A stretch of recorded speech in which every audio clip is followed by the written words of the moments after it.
Hey, what's up, everybody? Mogion Monster here, along with Stevie B. Hello. Welcome to Why the Fascination, or WTF. Good to see everybody. We've been sitting here. I've been watching, was it?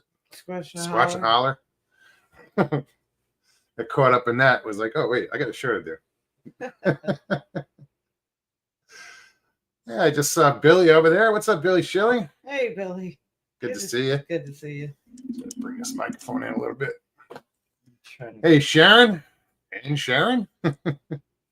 Sharon. Christy, what's up? Hey, Gary. Helton. Good to see you. Helton, what's going on, man? We're live. Is that for me? I don't know. Somebody's live. Right? Good to see everybody. Yeah. We're just we were watching Squatch and Holler, and I don't know this woman that's on there, Amanda. I don't know what her last name is or what channel she has or anything. But you can tell she's new. She is new. She's sweet. She seems young. It's cool to hear her talk about all these different channels, but like she's filling us in, like she's turning us on to these channels, like it's cute. It's like, yeah, she's new. She's all enthusiastic and cool promoting all this though. stuff. Yeah. But it's just like, it's always cool to see new people in the community. Look at her go.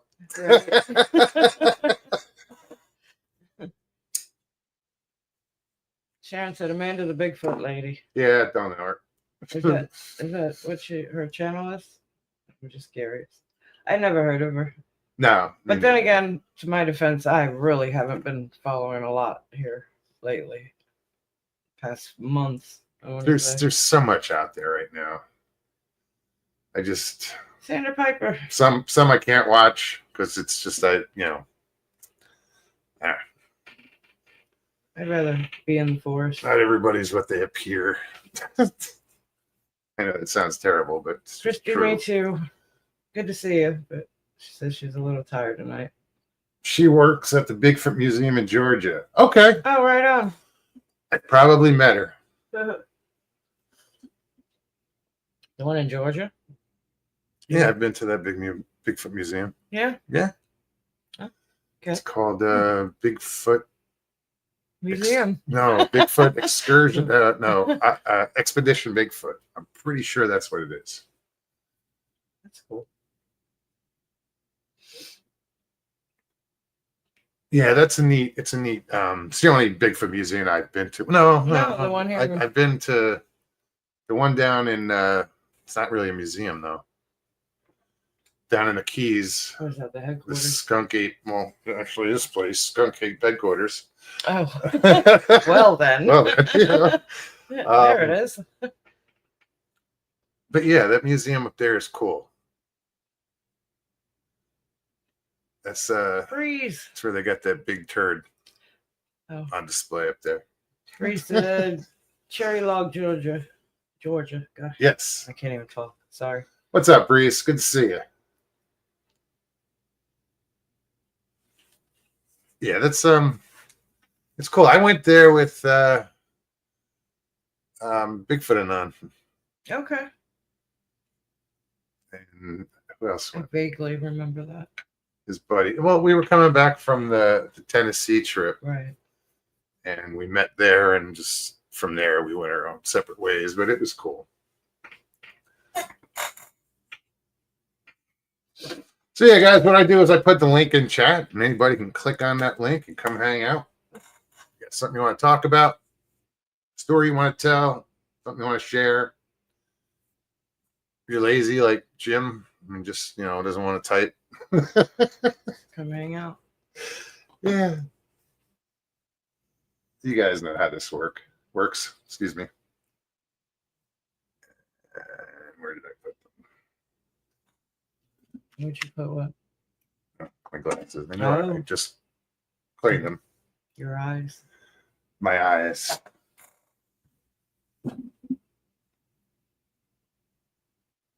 So who else is in here? I guess I got everybody so far.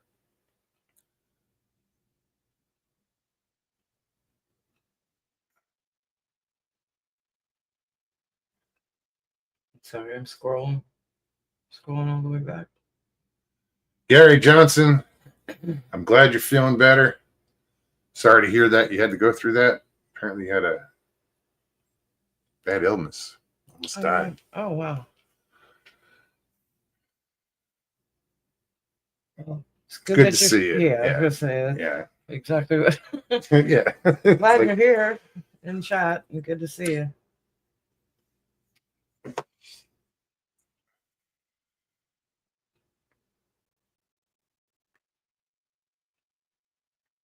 Roger Blair, what's happening?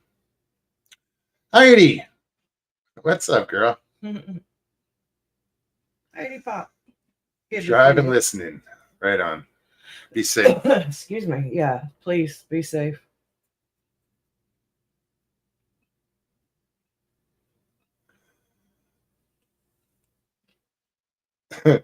Well, he says, I only watched 3 shows related to Bigfoot.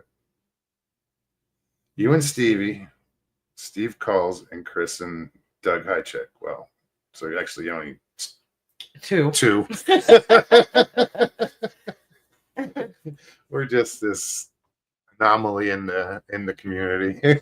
Stepchildren of Redheaded stepchildren.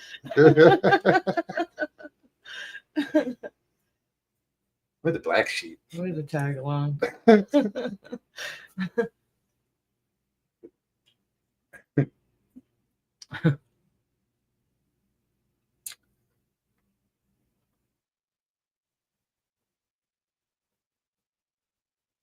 I'm just scrolling back. I know I missed something. Yeah, Chrissy, glasses time. Yeah. I should probably start with them and just, That's I think you'd be Excuse used me. to them.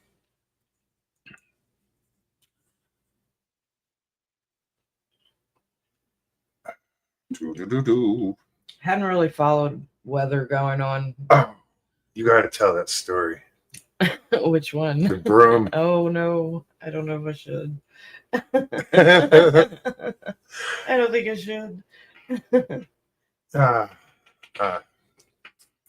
Yesterday was Yeah, how do you do? super windy. I'm not gonna go there. Really, I don't know. Maybe later. I got to think on it. How do you present it? I without- know. Yeah. I had there was a situation at work that somebody was being just extra. Karen. Yes. And someone else called her out on it in such a witty way. I think I hadn't laughed that hard in a long time. I had to turn around and walk away. I just couldn't stand there and act civil. At that point, I had just died. But we'll talk about it later. I was going for the wind. It was such a windy day yesterday. And Oh yeah, what the hurricane didn't knock down, these winds have been trying to do for the past 2 days. I left the neighborhood this morning and was seeing pieces of people's homes in the middle of the street. And I think it was probably midnight or so. I don't know what time it was. We heard dogs outside the house.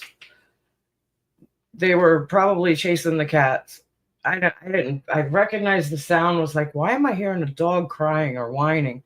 And he had gotten up, but like around 3:30, I was jolted out of the bed because our neighbor's roof the wind hit it and hit so hard in my stupor of a dead sleep. I'm thinking I'm hearing a shotgun or gunshot, either one. But I mean, it just jolted me up, and then I was up. It was 3:36 in the morning. I was up for probably the next half hour or so, but the winds were just brutal. Yesterday, today. We have a cat problem here We've talked about in it this before. community. There's just way too many cats. They keep Kittens having kittens. But anyway, my neighbor feeds them, and so there's a bunch that hover hang around. out over there. So there's always plates out and stuff. And last night it was windy. I'm listening to the wind. I'm laying in bed. I'm sleeping, and all of a sudden I hear a plate, like somebody dropped a plate, and it just how when it rolls, it makes a fucked up noise. Well, I heard that, and I'm like, what the hell is that? And I heard it again. I didn't hear that. I heard. And then I get up, I look out the window, the kitchen window, because between the wind, and I hear like a dog bark or It was a this whine. commotion going on, and I look out, and there's three dogs, three strays at my neighbor's. They're going for the cat food, but they're also going for the cats. So like there's a Mustang sitting in the driveway, and they're just going around this trying to get at the cat underneath it. I talked to the neighbor today, and he's like, "Yeah, man, I heard that. I went out there and I chased him away." And I was like, "Better you than me." Right. I yelled out the window at him. Well, yeah, I didn't know half of that was going on. I heard the dog whining, and it sounded like it was under the window. And I'm like, "Why am I hearing a dog?" And he was up. He said, there's dogs out there. And I said, I remember thinking plural. I'm like, "Wait, what?" And then I'm like, "Oh no, the cats." And then after that, I just think I just went right to sleep. I remember being concerned for the cats. Yeah, We I kind of have a favorite one out there that, hangs out, Hangs actually out. lets you pet him occasionally. yeah. And You know, that was my first thought was, oh no, pretty kitty. Yeah, and there were like I said, there were three dogs, two of which I thought they were pits, and the other one wasn't. It was more of a shepherd type build, but not the look. Like, where the But yeah, I wasn't heck going do out dogs there. come I'll from just in the yell at middle him of the from the night? window and hope for the best. I mean, we easily had 30-mile-an-hour winds throughout the night. Oh, yeah. I mean, it's like, where the hell did a pack of dogs come from?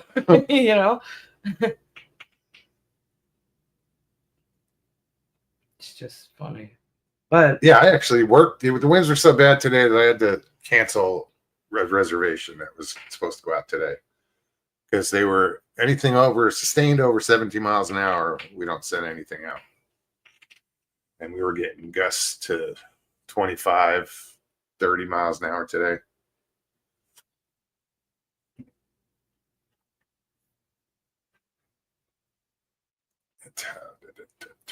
Christy said they sent the winds to us. Hey, Connor. Well, it's still breezy out. It is. The water's still rough. Over here, anyways. Sharon says my house is so tight I never hear anything, and that's not good. The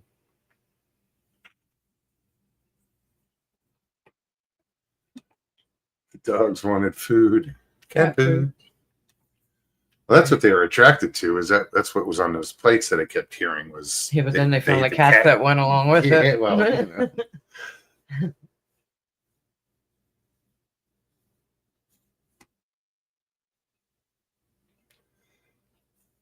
Harold says, scared one of the juvenile Bigfoot outside our bathroom window last night. I snuck up to the window and jumped and said, boo. It jumped back and ran off. Oh, all right. That's like, huh. I don't know if I would have jumped back and ran off. My reaction would have been to like wring his neck. You know how I am when you scare me. Right. I get started. I get angry. Get angry.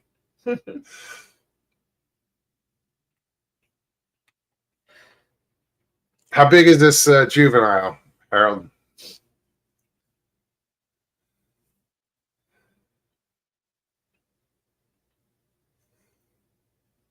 It's so nonchalant. Yeah, I chased out the juvenile last night. Yeah. Right. Scared shit out of him. It's funny. Excuse me. We don't get juveniles in my backyard. Juvenile alligators. Gators. Turtles.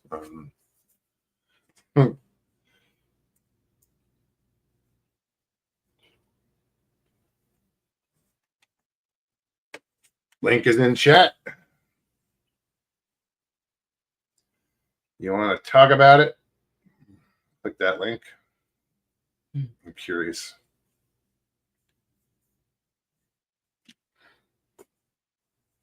In dark lighter, I couldn't see it. It's like, where'd it go? Bright That was right. Yeah. Where are we at? So what else is going on?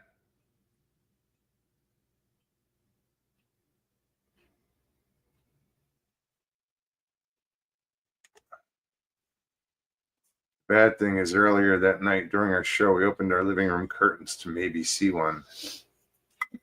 Oh yeah. So was this after the fact, or like did you scare it later on, or is that why you opened it?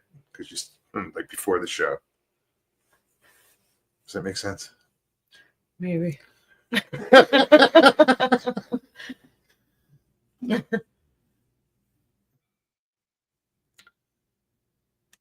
afraid to even comment anymore on it because I'll just make it worse.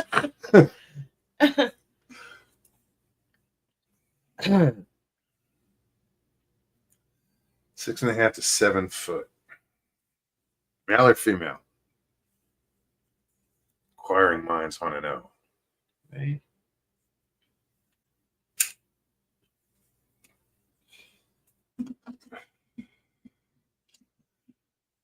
Yeah, I just don't spend enough time in the woods to see one.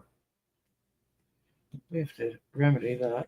If they swam, I'd see them all the time. Right. Enough time we spend on the water. I know they do swim, but you know what I mean, if they're aquatic.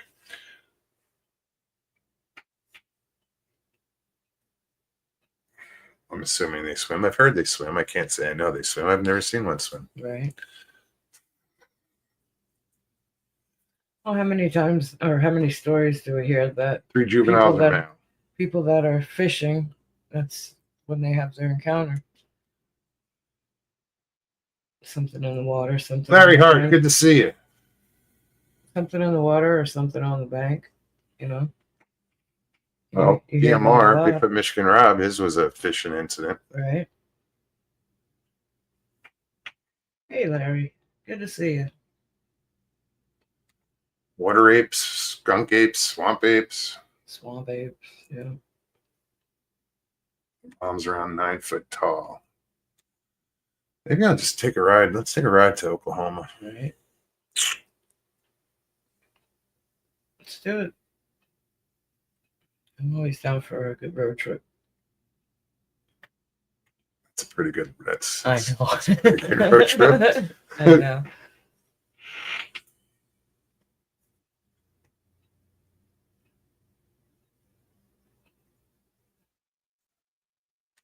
Sharon says, Harold, hit that link. I want to hear about it.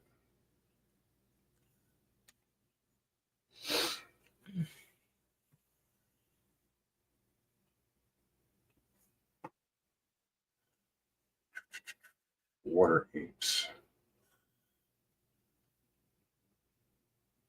Rock apes, water apes,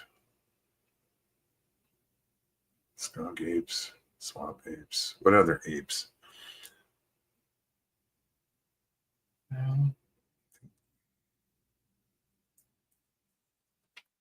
Mr. Haywood, welcome. Good to see you, Michael.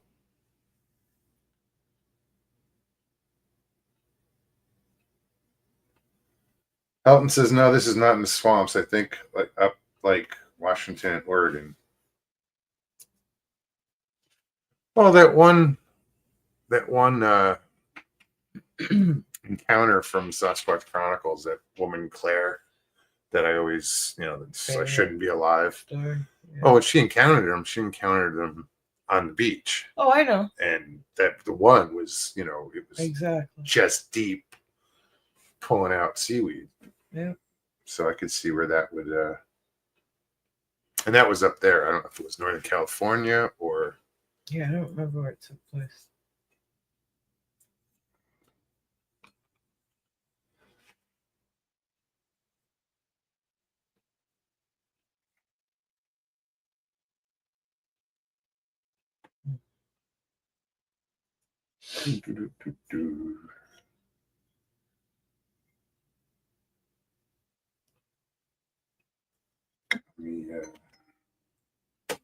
I'm just gonna keep flooding the chat with the link. Guilt someone into clicking on. Right.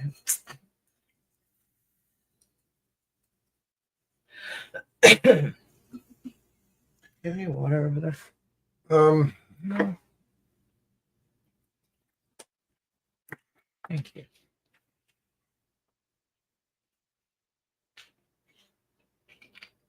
Like I said, guys, the link is in chat. I don't have a lot to talk about. I don't either. I'm kind of tired and wasn't feeling so great. Blackie, what's up? How you doing, Chad? Good to see you. Means Eric is probably right behind. I hope.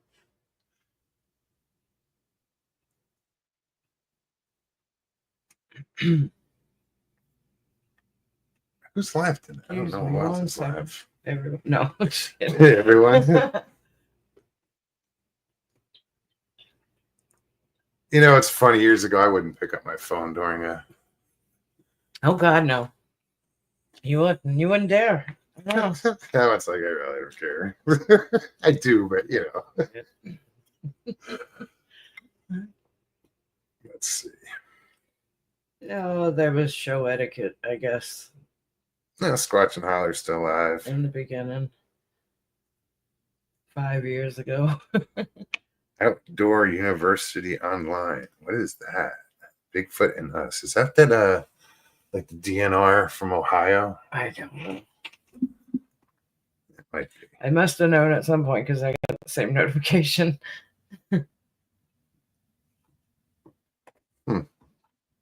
Every time I go off screen, I remind myself, oh, damn, I forgot to put a picture up. They can rectify that. It's been about a month. Abnormal Investigations. What's going on? Welcome.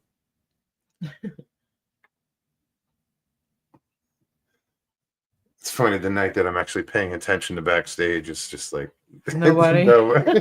Right. Like when the LIB came on, I don't know how long he was back there, but Well, I just happened to look down because I saw a light flash on and off. Like Jim, the last time he sent like 7 messages backstage. oh. What's up, Donald? Hey, Donald.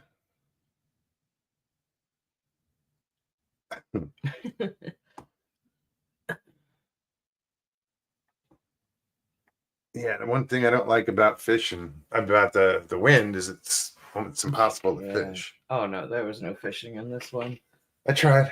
I'm sure. I tried. I'm sure. I tried thought about here, it. Does I tried that count? down at the docks. Does it count that I really thought about it this morning? I didn't have time. That's the only reason why I didn't try. I didn't have time. There's a big paddle wheel boat down there, like a New Orleans style paddle wheel. It's right next to my boats, and the way it was blowing, it was a windbreak. So there was like a leeward side of the boat. So that's where I was trying to fish. Nothing. Helen says, "Fish on the bottom, Oaks."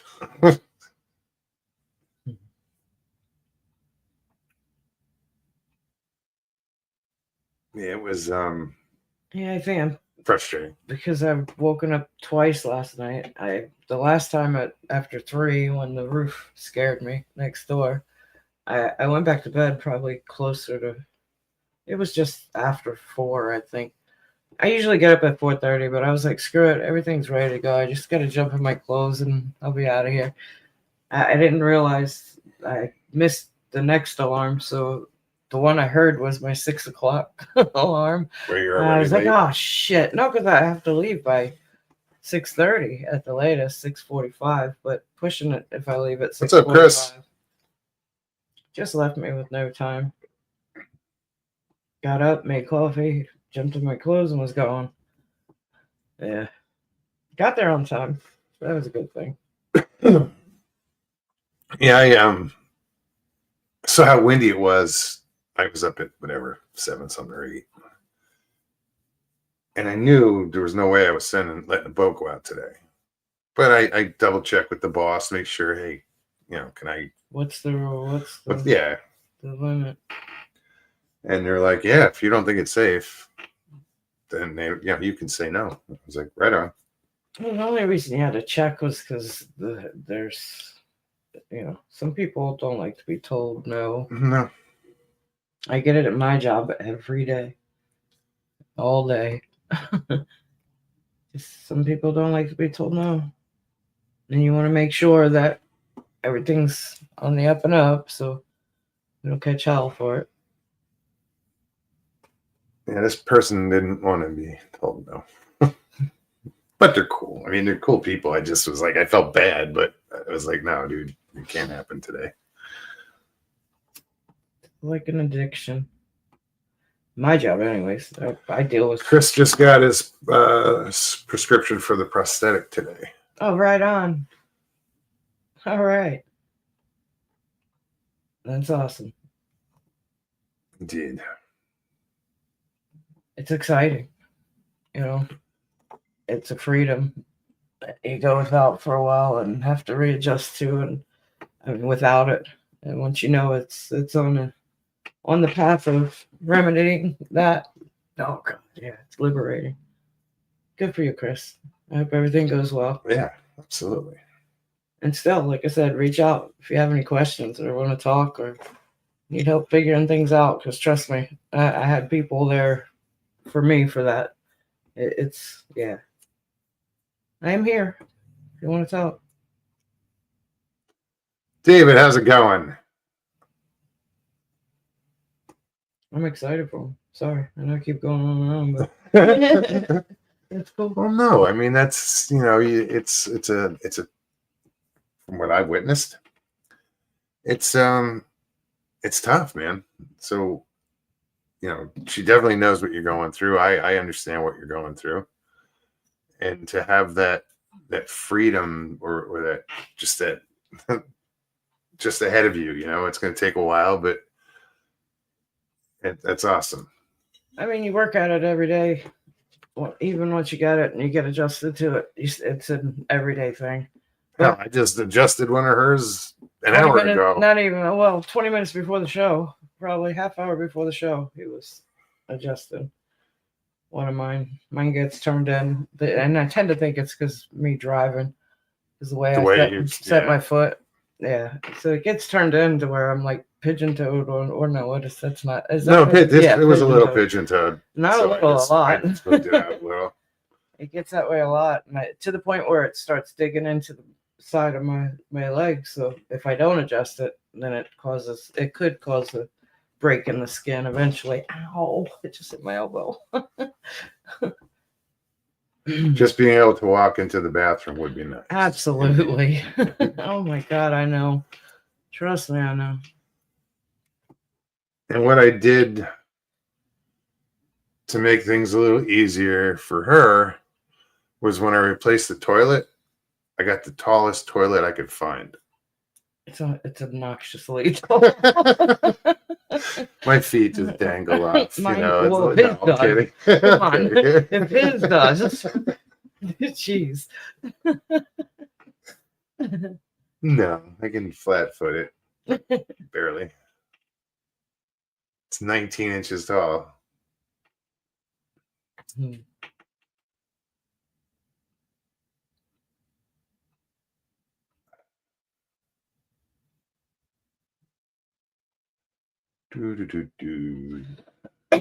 Excuse me.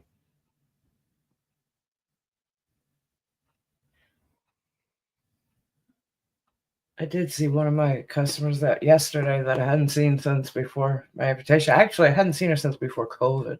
She had an injury and was out for years. And she pops up in front of me yesterday and it's like, oh my God. First thing she asked me is, how's your foot? She knew about the partial before. So I kind of laughed and I ran. Well, I said, I'm doing great. And I kind of ran around the counter and gave her a big hug. And she's like, holy shit.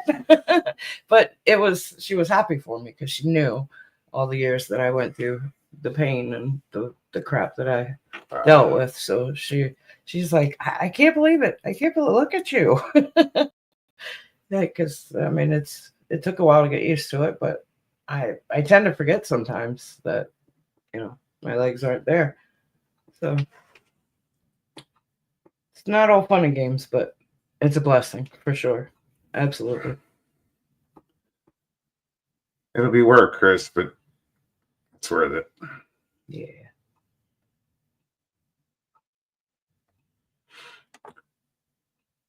Michael says, my friend starts 2 weeks vacation starting Saturday, and it's fixing to be serious fishing. What?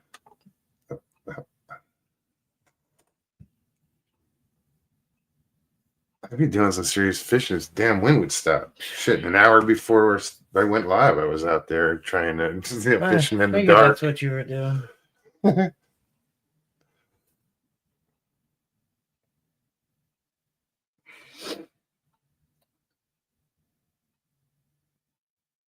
Richie Evans. What's up, Richie? Could give a crap about that. I just said hi. Not a gamer. Do I have a copy of Mr. Lee 3PO's thumbnail? No. No.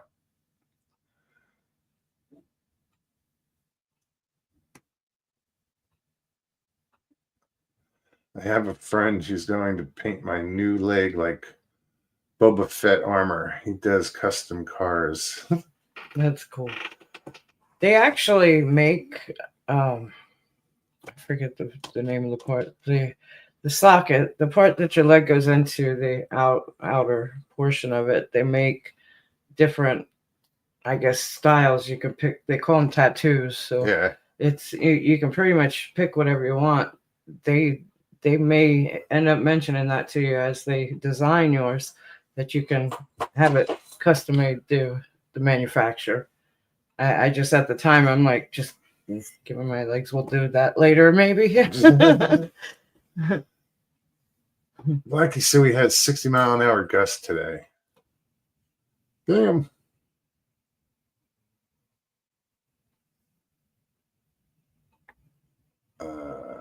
Shrinker. No, it's the socket. It's the hard portion, the outer part, Yeah, the titanium, the plastic. What is that? Carbon. Carbon, not Carbon titanium. Sorry. fiber. Yes. Sorry, I meant carbon. Carbon. God, I still can't talk. What the hell's wrong with me? Huh? Tired.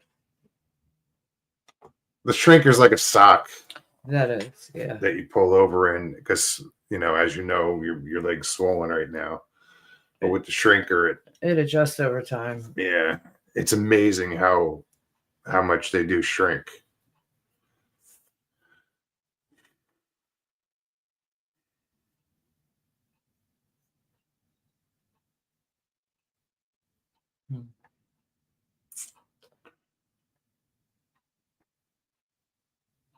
Yeah, I mean, when was the last time we saw Mr. Lee? A couple of weeks now. Yeah, it's been a couple of weeks. He pops in. He was like one of the most dedicated Oh, ever. God, yes.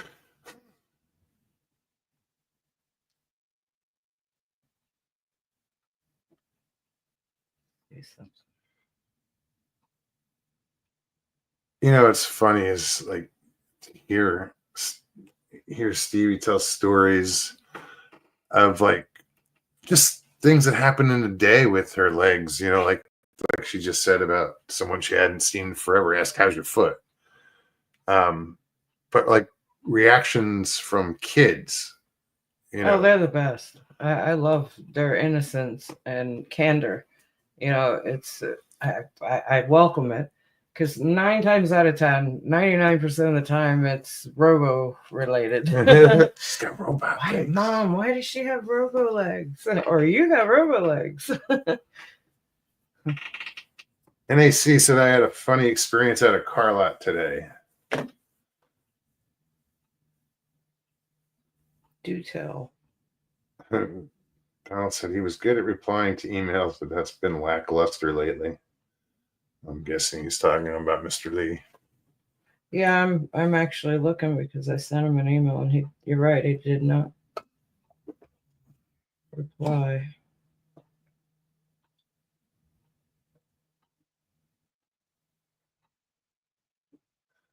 What is lymphedema?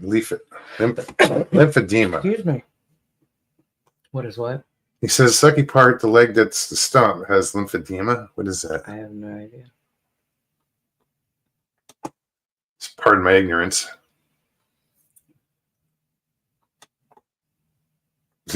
Michael said, I thought a shrinker was what men got from the polar plunge. Right.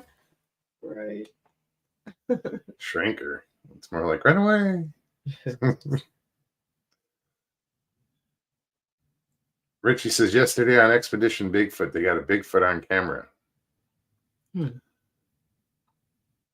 Send me the link. Timestamp it, because I don't want to sit through.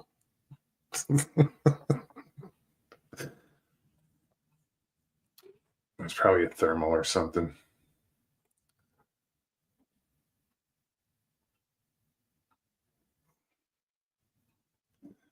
All right, guys. Here we go again. Link is in chat. You know what to do with it. Not going to beg. Please. No.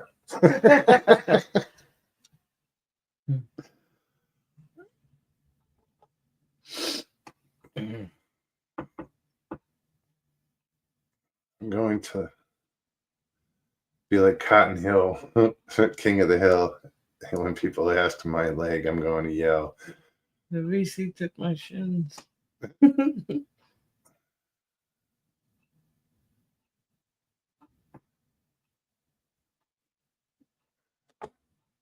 Harold says, Richie, was the Bigfoot far away and blurry? Right. Christy's already in her PJs. I'm close. I was gonna say, yeah, me too. I'm like, what am I wearing? Well, I mean, I lose one article of clothing. I'm in my PJs. me too. Danny, what's up? Danny says they're always blurry.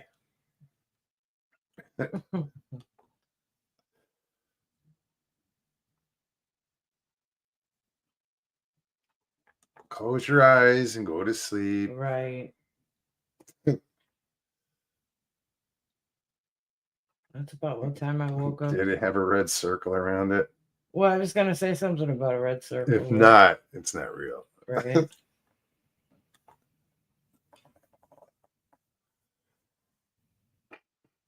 Greetings, Danny. Good to see you. There's been a few out there that I've been like, A few. videos, like Bigfoot videos. Some of them like, fuck out of here. And then others are like, oh, Questionable of like, wow, look at that. yeah. Sharon said we're all in our PJs. Right? Right? Just got to get those fuzzy Bigfoot slippers.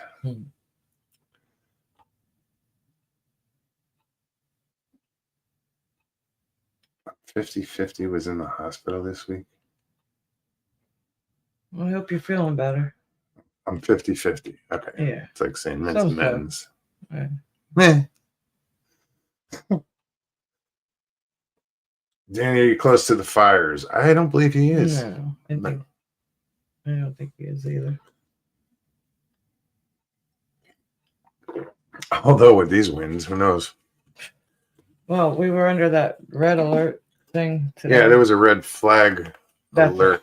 Red flag alert. Red flag, just a fire warning from 9 until 6. 6 p.m. That was the other reason I knew that boat wasn't going out, just because if they're putting a red flag warning for that long, it means the winds are going to be sustained all day. Well, yeah, so. and there was a wind advisory up, and I think up until this morning, and then it switched over to the red flag. But perfect conditions for a fire: the wind, the low humidity, and everything dried out. I hope you're feeling better, Danny. Hospitals are no fun. Danny says, those fires are near the beach, 500 miles away. I'm up in the mountains.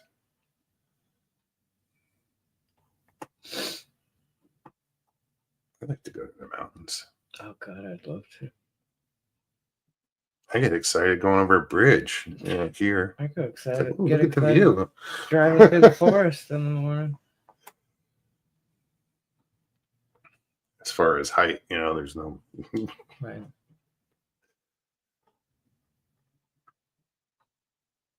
Climb on the roof and just yell, "King of the world!" There's a lot of people are having fires right now. Are they? I haven't paid that much attention to it.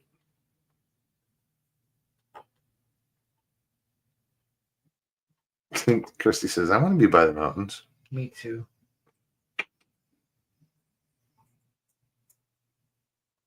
I want to be by a lake in the mountains. Yes, that would be heaven. On a lake in the mountains. Yes, 100%. I'm going to be forced to snowbird, aren't I?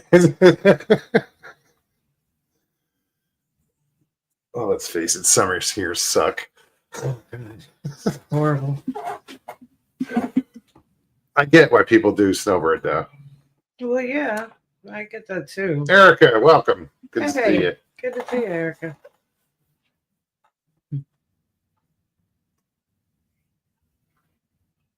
It's just like everything just comes to life and wants to eat you.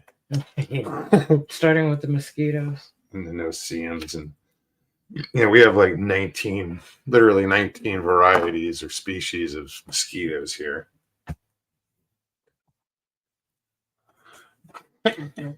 Starting to put my own forest fire over here.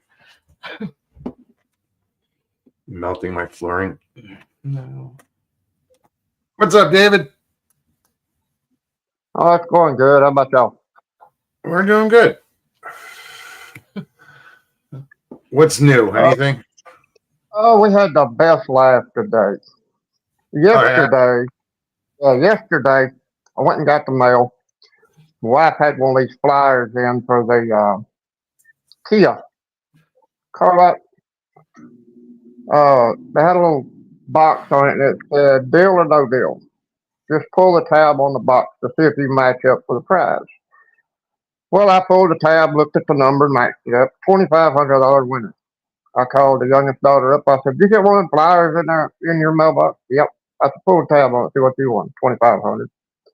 I said, "I bet they all say that." We go to the car lot. Yeah, they're insured. You'll never get that money. Oh yeah. Well, anyway, I went to the car lot today. Today, and we got up there, and the guy says, "What do you need?" I said, "I just turned in this flyer." I said, "I want my prize." And he said, "Well, what about trading in your car?" I said, "Nope." I said, "I don't want to." "What if I could tell you I could get for nothing down in 90 days with no payment?" I said, "Okay, Mr. Magician, go ahead and pull one out of your hat." Well, we sat there for about 20 minutes, and he come back. "We're working on it. We're working on it." I said, "Look, just give me the prize. We're going home." "Oh, no." About an hour flew by, and he still come over there. Well, I couldn't get you approved on that one, but if you'll give me $1,000 down, I'll put you in that same car." I said, "No." Got a $5 Walmart card. And then what's ironic was we were sitting there, I told her, I said, "Watch everybody that comes in, they're going to be a $5 gift card, $5 gift card, all the way through." This little old lady, I mean, grandma, she comes walking in on a cane. She said, "I'm here to collect my $2,500. I said, "Ma'am, you only got a $5 gift card." She raised that cane up over her head, going to beat that man to death for her $2,500. She's a man. That piece of paper said I want it. But Yeah, it was so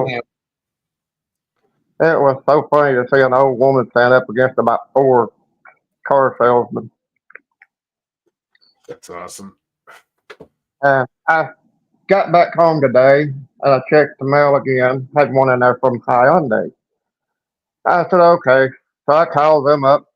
I said, "What prize did I win?" Because I just burned an hour up at the Kia place. Didn't get a car. I said, "What do y'all got going on?" "Well, bring it in," and it was a monopoly. And so he said I won $1,000. So I took it up there.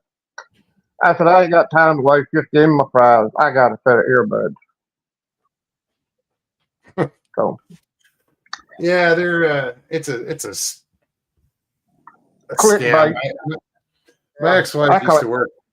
My ex-wife used to work for a car dealership or a few car dealerships, and it's just look how many people showed up, and I'm sure out of all those people, somebody bought a car. Well, now the Hyundai place had it even better. If you put your name down and put your name in the box, um, you enter a chance to win a 55-inch TV. And I did see a family come in and won the TV today, so that was a pretty nice prize. Yeah. I don't know what I missed here. Gates is one strange individual. Vaccines for cow farts? What the fuck? Never heard that one. Yeah, they Prevent them from farting, or no, they got a Bovera or something like that. But here's the deal: you have to dress up in a hazmat suit to give this to your cows. You cannot inhale the dust. You can't touch it. You can't make contact with your skin or anything. But they're feeding this to our milk cows to produce more milk. But yet, if we ingested it, it would kill us. But they're putting it in the milk cows, and that's going out in our dairy. If you'll That's go over Doug and Stacy Off Grid on YouTube, they got a video up about it. what channel was that again? Doug and Stacy Off Grid. Doug and Stacy Off Grid. They've got a whole lot of stuff on there. They've done had the FBI raid them. The cops just pulled up and blocked their driveway off. A lot of stuff happened to them. Oh, do I want to subscribe to that one?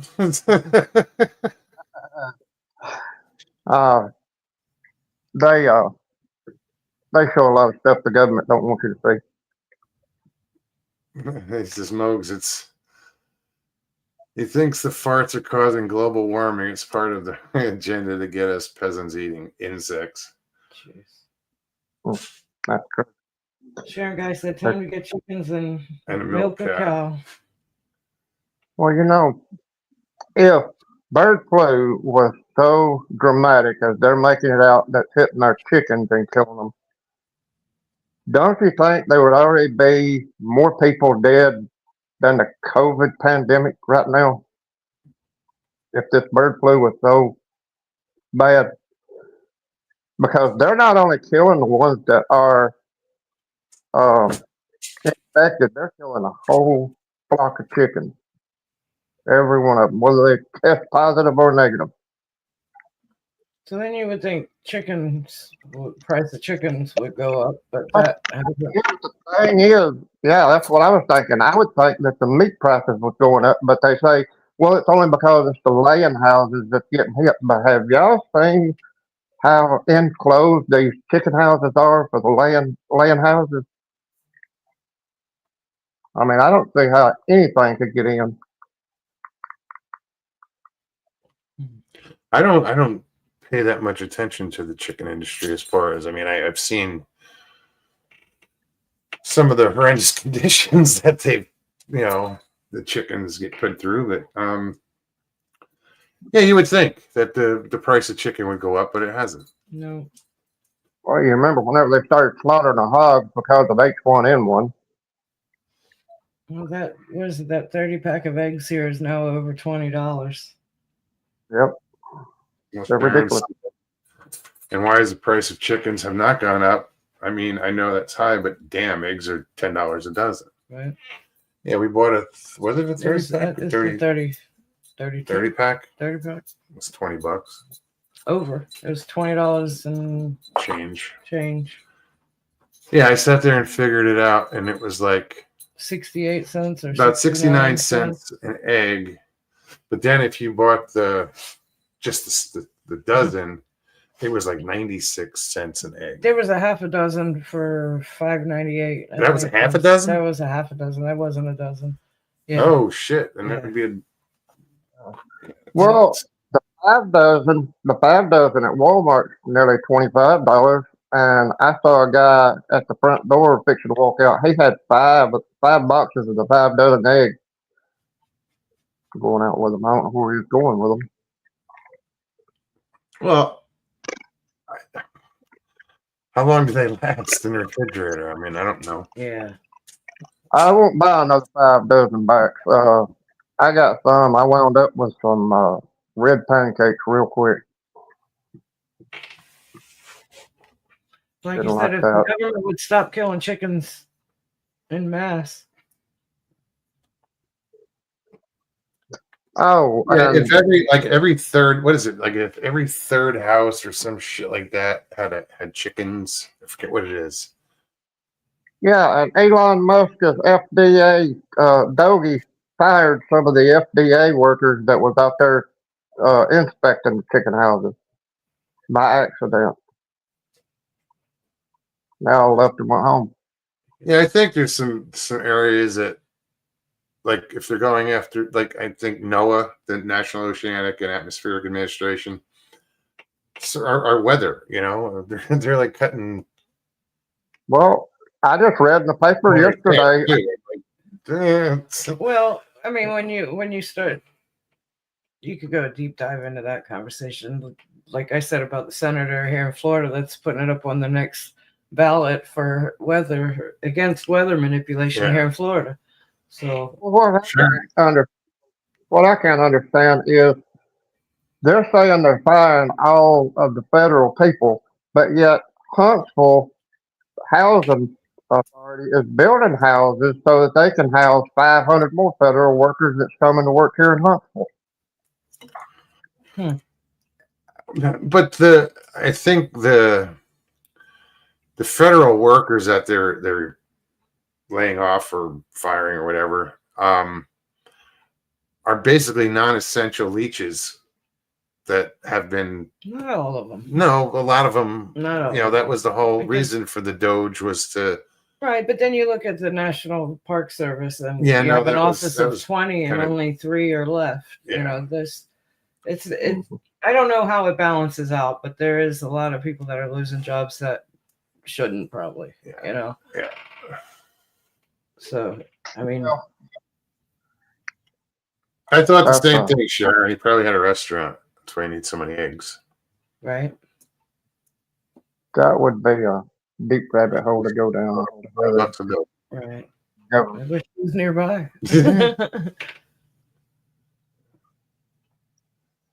Give you 6. Well, we're up to 80 degrees next Friday. Oh yeah.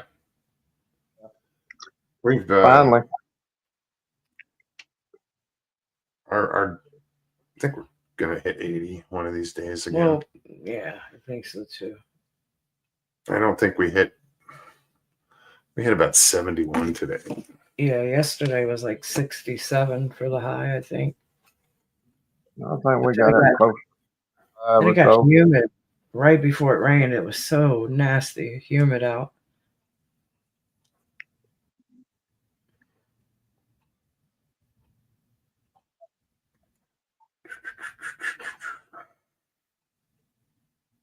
Oh, man.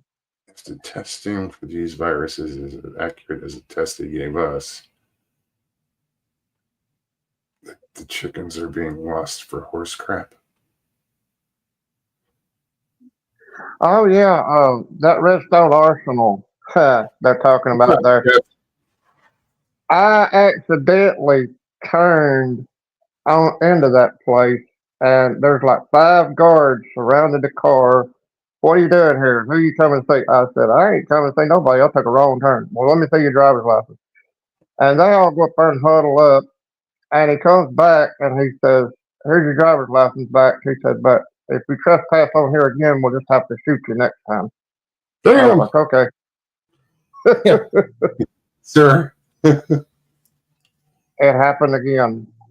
I took the wrong turn. I wound up on Redstone Arsenal again. The same guy. He said, I told you I was going to shoot you the last time you trespassed here. I said, yeah. He said, what are you doing, trying to push my buttons? I said, no.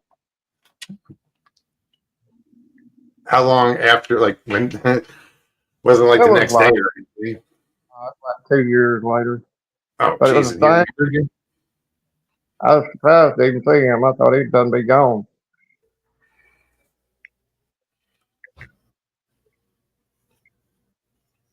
But I've had my dealings with the feds. I don't worry about them. So fresh eggs after you wash them will last 3 to 4 weeks in the fridge. But how long do they last on the counter? Because they do last a while. Yeah. Richie You like said washed eggs can last, he believes, 6 months. Wash eggs like 4 weeks. 6 months. Yeah, it's months, I believe. And the only reason I say that because recently I saw a video about I think I mentioned it to you, where some guy was walking around Tijuana, Mexico, Walmart, and all their eggs, they don't store them refrigerated. They're on shelves up against the wall and stacked. but And do not leave your refrigerated eggs on the counter very long. Those won't last. no. Jeff says they have 7 levels underground, each the size of 4 football fields. Huge underground hangars. That base that you went on. Yeah, it's amazing what the government can do. Good to see you, Jeff. Hey, I started to go live today, but I got tied up doing everything else. I was watching Raymond. He was kind of egging me on, wanting me to go live, and I didn't get to. And who was that Raymond, from? I don't know. He's got his channel. Oh, you know, Raymond. I Everybody remember. knows Raymond. Everybody loved him.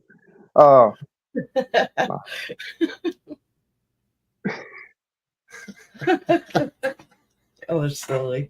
Uh, Both of you. why not? You know, You know, I'm not all here today. links in chat. I'm not out here any day. What it feels If I like. was all here, I probably wouldn't be here. No. I swear. Link is in the chat, guys. Anybody wants to hang out, click on that link.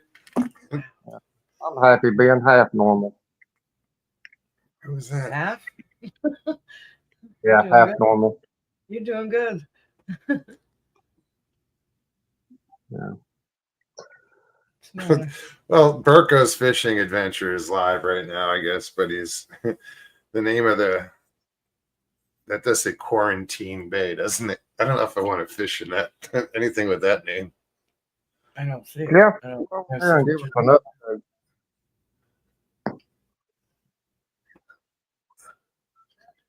Yeah, Quarantine Bay. Yeah, the oldest granddaughter's band went to UNA today to play at the college. They all had fun. School band, high school, or Yeah, middle school. oh, right on. Yeah. The marching band. Well, yeah, the band for the football team and all that. But Yeah, I'll tell you, when she first started out, I did not think she was going to make it. The practice drove me crazy. Oh, But- it's very demanding. I had a daughter that was in color guard all Well, 4 years within- in high school. Color guard, where the flags that walk with the band and they perform, dance, and all that. But it's just like being in the band. It's very demanding as a parent. You know? Yeah, the Okay. youngest granddaughter, she has not left cheerleading. She likes it too much.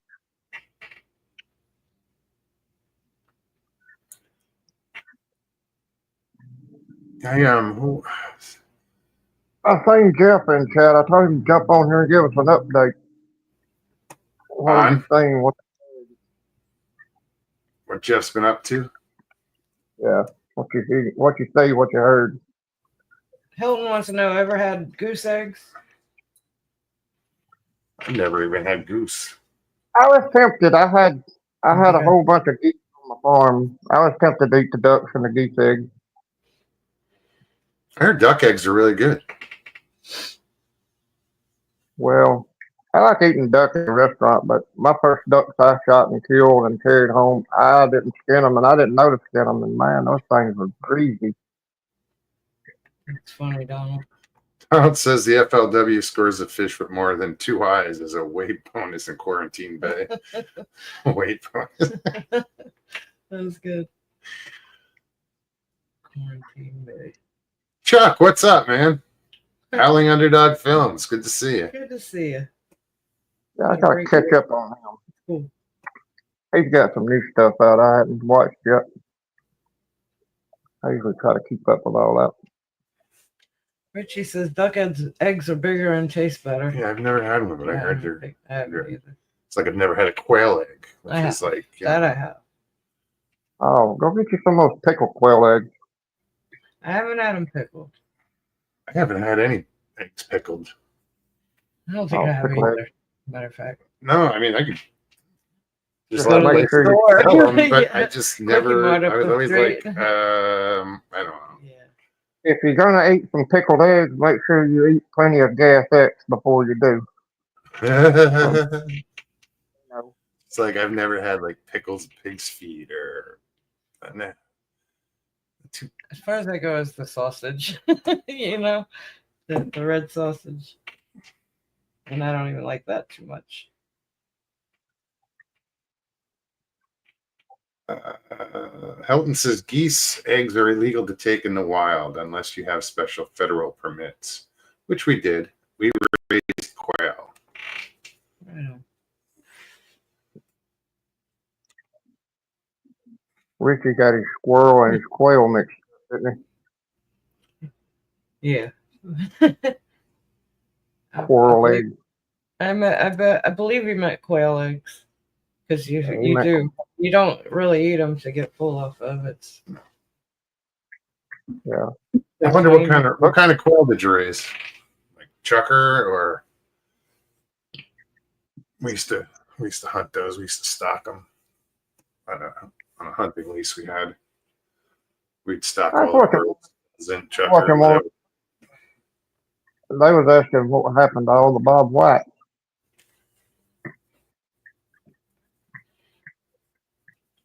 I don't know.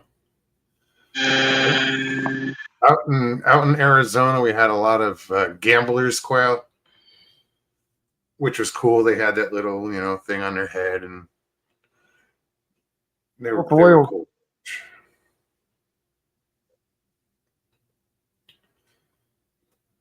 Whippoorwills, Bob White. Another one. Bob Whites. Okay.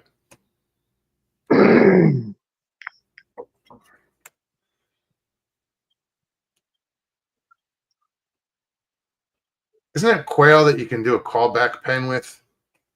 Yeah. Like we would. Yeah, it was the quail. We would stock quail. We would stock the birds, and then we had a pen that we would leave like 1 or 2 in there, and they would call the other ones back. And the pen was they could get in, but they couldn't get out. I'm pretty sure it was the quail. Yeah. Do you have problems with armadillos down there? No, I mean, I don't. I see him hit on the roadkill a lot. Well, if you get them in your yard, just get one of those live traps and take and get you some metal spikes, metal rods. Take a 1x6 and run it into a V shape right into the cage, and they'll bump both sides walking down through there until they finally get in that cage and set the trap off. They're that blind. Yeah, we've never. I don't think I've seen a live one down here, and I see very few dead ones. I don't. Oh, I see them on the rarely way to work. See anything pertaining to an armadillo. I see roadkill a lot on the way to work. Armadillos getting ran over by cars. It's like we don't have a lot of skunks down here. Oh no, I've been here Skunks 25 years. 25 years. I've never seen a skunk. never. Yeah, I maybe caught the scent of one in Ocala once.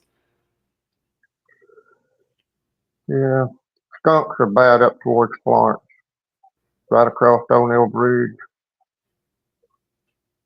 Now, just before growing you up in Virginia, they were everywhere.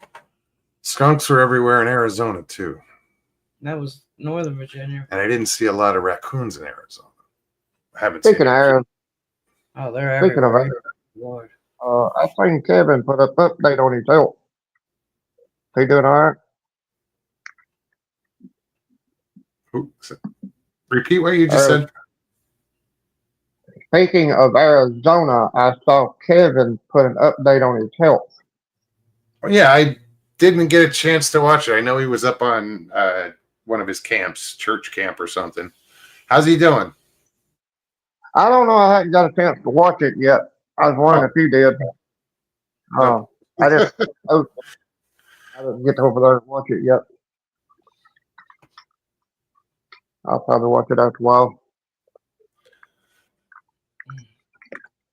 We missed Dawn's meatball, sausage, and Tomato sauce. gravy. Yeah. I don't usually call it gravy. It's more sauce. But my first wife, her mom was Italian, and they called it gravy. You know, OCST about a raccoon. My dad and his brothers, whenever they were kids, they caught a baby raccoon and raised it up. And Grandpa changed it up to the where Grandma always put the clothes out and everything. That's the clothesline. And she went out there to hang the clothes up one day, and that thing attacked her and bit her in her ankle, and she like to lost her leg just over one bite. Wow.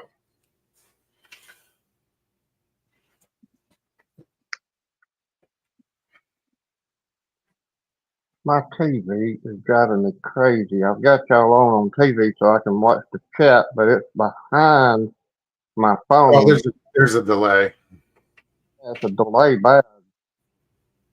but it shouldn't be bad where it would affect chat that much. No, it's not. It's just I'm seeing you talk on the screen, but I don't Oh hear yeah, you you talk. can't pay attention to that because that'll throw you off. If you're just watching Yeah. chat, it works good. Helton says I Hey, used to chat. have a wild skunk come and hang out every night, and I would feed it. We called it Peppy, and it would walk right up to me and hang out. Peppy with you. I wouldn't want to say I had a roommate, but I was a roommate of someone because I was in their house. They had a pet skunk. Even though it was descented, it still stunk. Really? Yeah. A buddy of mine got drunk, and we was riding down the road over in the forest, and he saw a skunk. He opened up his door, told me to slow down. I did. I didn't know what he was doing. He was hollering, "Here, kitty, kitty." I said, "That thing crawls up in here. I'm gonna kick you out and it too, man. That thing ain't getting in here." He thought it was a cat. Yeah. Oh, look at that odd colored cat. Pretty kitty. Yeah. Got a stripe like a skunk.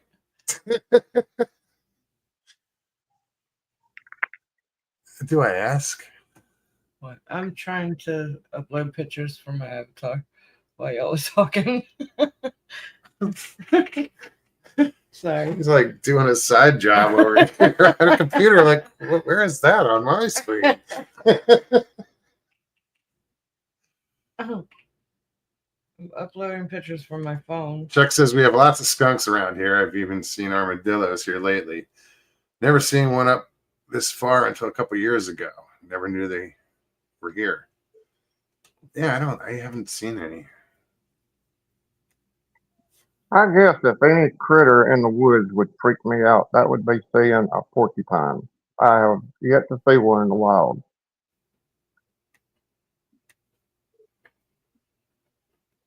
I've never seen a porcupine in the wild. And I've seen that do.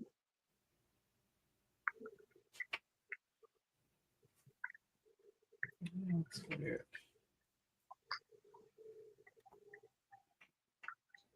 Yeah, my wife, she's in our resting. She's still having problems with her chest hurting.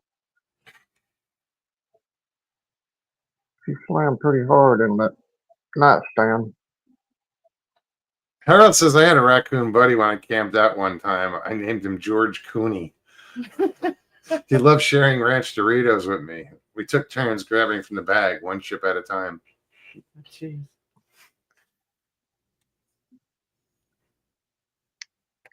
Now I Thank got you, a funny story, and it's not Hey, Gary. dirty, but funny. The man who ran Piggly Wiggly down in Haleville, the grocery store, he had two of them.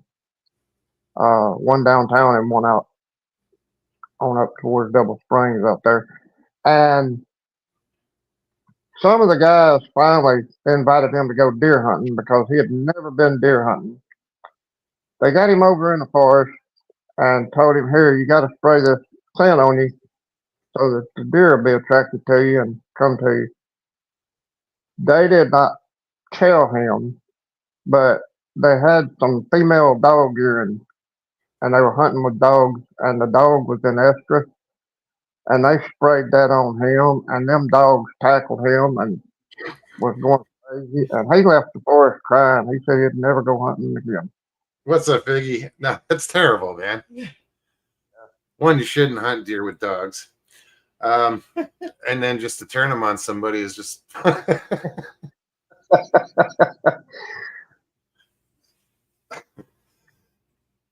Yeah, That's he had a big bull statue up there in his front yard, and everybody go up there and spray it back different colors. And he never could figure out who was doing that. But the thing about it was the bull had its rear end towards the road, and everybody got a kick out of seeing what color the bull thing was going to be next time he rode by. because people would spray paint it. Yep. Well, piss Yeah. a bull off. Nice. Yeah. Kick through the fence. Right.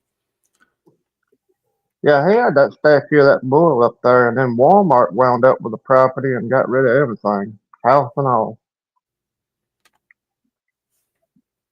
Fountain says he used coyote urine and fox urine all the time, trapping coyotes. Yep.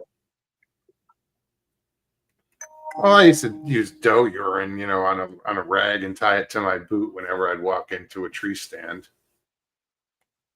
Well, correct me if I'm wrong there, Hilton. Don't you use beaver urine on the traps there too? I believe that's right.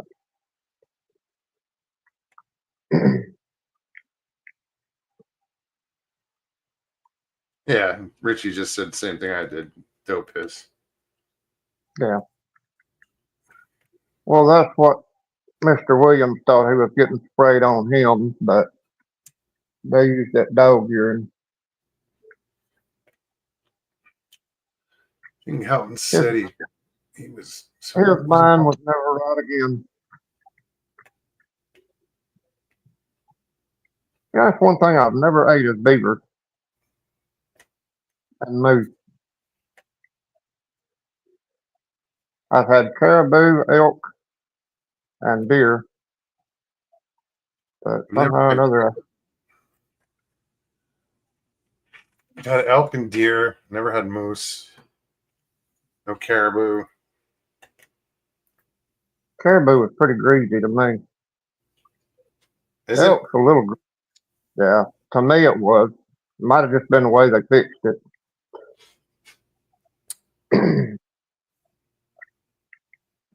Helton uses beaver meat and some beaver gland lore.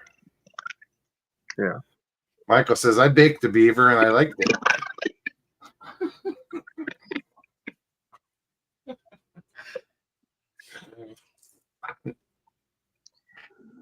I'll pass on a cooked bobcat now.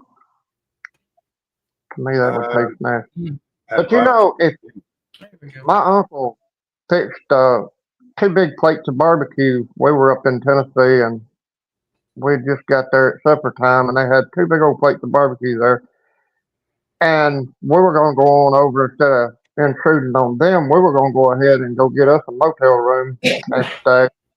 And they said, no, you got to stay for supper since you're here. So we go in, and this one's hot, this one's mild. Tell me which one you like the best. He did not tell us that the hot was raccoon and the mild was possum. And he had barbecued them. But he said if you don't use the hot sauce on the raccoon, you can't eat it because it tastes so nasty. Then why eat it? Well, I don't know. guess if you're hungry. Right. He eat anything while he was alive. Richie said, Mr. Haywood, you would bake beaver.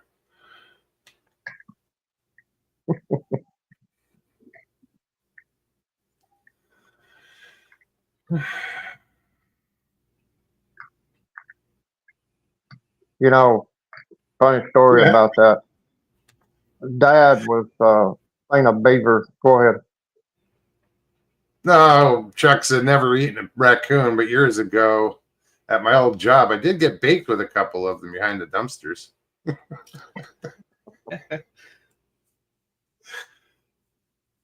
But what were you going to say?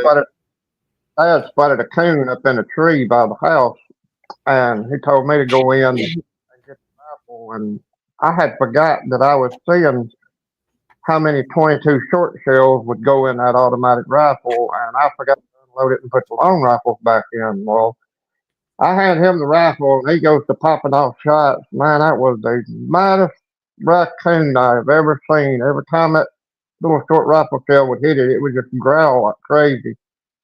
Because they're short rounds. Yeah, I mean they're no good for anything. Just target practice maybe, but might be good for squirrel hunting. I don't know. I always use them for target practice. But now I had a little twist 22 pistol one time, and you could actually fire this thing, and you could watch the shell come at the bullet come out and just do spins, and you never knew where it was going to hit. High, low, right or left, don't know. It was just a little barrel, little Derringer. I've never had raccoon. I'm seeing Sharon. Richie's amazed that Sharon's actually eaten raccoon. Come on, Richie. You lived in Kentucky for a little while. You have to have eaten something funky. Right. No, I've never had raccoon. I've seen thousands of them, but never had one to eat. I'm about ready for some frog legs. What's up, Jeff? Hey, can you hear me? Yeah, kind of low, but how you doing, man? It's been forever since I turned on StreamYard or anything, so I thought I better ask if you can hear me or not. So, Right on. It's good to see you. yeah. What's new in your world? Oh, ready for spring here. I bet. I'm We've got sure. these wildly fluctuating temps that, we went like a week and a half where it was 15, 18 below zero. And then that following week, it hit 55 degrees. Yeah, that's Like crazy. 65, 70 degree temperature change in 5 days. And right now it's been in the 20s, and now it's going to be 65 degrees on Tuesday. Jeez. That's crazy. And so it's like, wow. By next Friday. You can tell when it's starting to warm up early, though. It's been, despite the cold snaps, it's been unseasonably warm for a few days in a row and a couple weeks in a row. And people are starting to go through the ice on their trucks and stuff, out ice Oh, I fishing, bet. and Oh, wow. just unsafe areas, and people quit using their brains. But yeah, I hadn't said hi in a while. Thought I'd pop on and say hi. Oh, it's good to see you, man. guys were. I couldn't really when he was talking about Huntsville, Alabama. I used to be stationed at Redstone Arsenal there. Yeah, Would I you go say over and visit. you were there for a year? Yeah, the first couple days I was there, it was one of the first duty stations I had when I was in the Army. Like after basic training, they sent me there for training because I was in explosive ordnance disposal. And they have what's called a munitions school there. And that's just kind of the normal part of the base. But then they have this top secret part of Redstone Arsenal, which they say is the most spied upon military installation in the US because they develop all these new weapons systems. Like when they came out with the stealth bomber or the stealth fighter, those lock-on systems where once you've locked onto a target, the plane almost flies itself, like you can't get away from it. All of those systems were developed there at Redstone Arsenal. And I had gotten to see one of the levels there one time, and I assume that it's safe to talk about. This was in 1988. So, I mean, it's not like it was last week. But you had to have a security clearance to get into these levels. And when you get off of the elevator and walk into it, it's all wide open, like the size of 4 football fields. And there's just different areas that are set up to work on different things. But, you know, the farther down you go in levels, and when you get into a level, it's like it's 20 feet to the top of this thing. I mean, it's like a gym, right? So to think 7 levels, I mean, this has got to be like a quarter of a mile underneath the surface of the earth. And when you look at Redstone Arsenal in Huntsville, Alabama, it looks kind of like, I don't want to call it a mountain because it's not like the Rocky Mountains, but it looks like a stone face of a mountain. And behind that is where everything is. I mean, you wouldn't expect any of this exists there. Oh. And the first couple of days I was there, they started telling us about how when you go to the mall and stuff, and somebody you don't know comes up to you and says, "Hey, how you doing?" You don't talk to them. You turn around and walk away. It's like supposedly all these foreign entities are there in Huntsville trying to find these new soldiers that are stationed there because they're naive and maybe they can get you talking about where do you work there? What do you work on? What are you doing? Yeah. And so they were telling us you can't go talk to anybody when you're there because it's so spied upon. So it's really a weird place to be. But They've redone some of the place there now. They've remodeled a lot of that place. It was on the news. All right, Mari, you gotta move over. Move over. yeah, I've heard stories about the different things that they're developing there. Like, you know, all these pretty much every conspiracy that you hear. Can the military do this? Are they able to do that? Can they develop a weapon system that when it's broadcasted, it scrambles your thought pattern and, you know, shit like that? That's where they develop all that stuff, is that base. So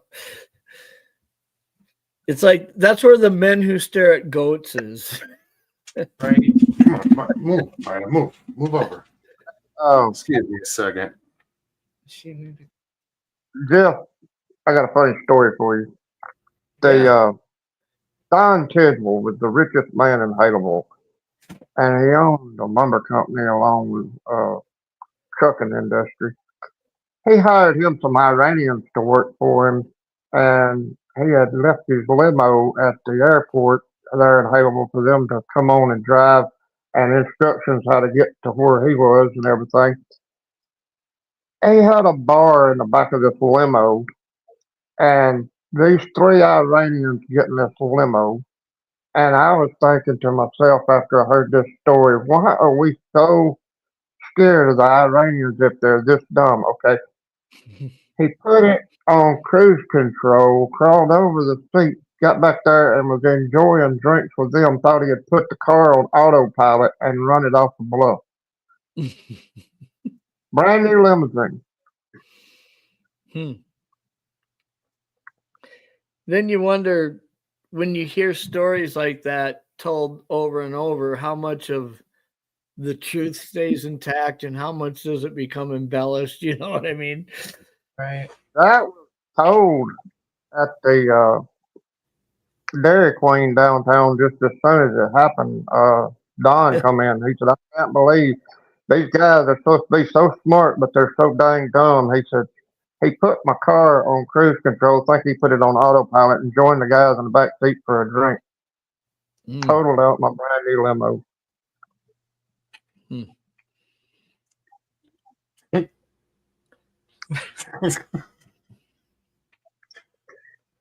You know, Redstone Arsenal drove quite a bit too. Yeah, I think it's gotten a lot bigger. I don't think they do a lot of the typical, like, and I'm not here to, okay, first of all, the Army veterans and Marine veterans will always forever kind of jab each other, right? Like they take their little shots at each other. Right. I was in weapons school at Redstone Arsenal, which every morning us Army guys had our barracks, and every morning we'd go to class for weapons school and ammunition school. And we made up half of the class. The other half was the Marines were going through the same training, and they had their own barracks.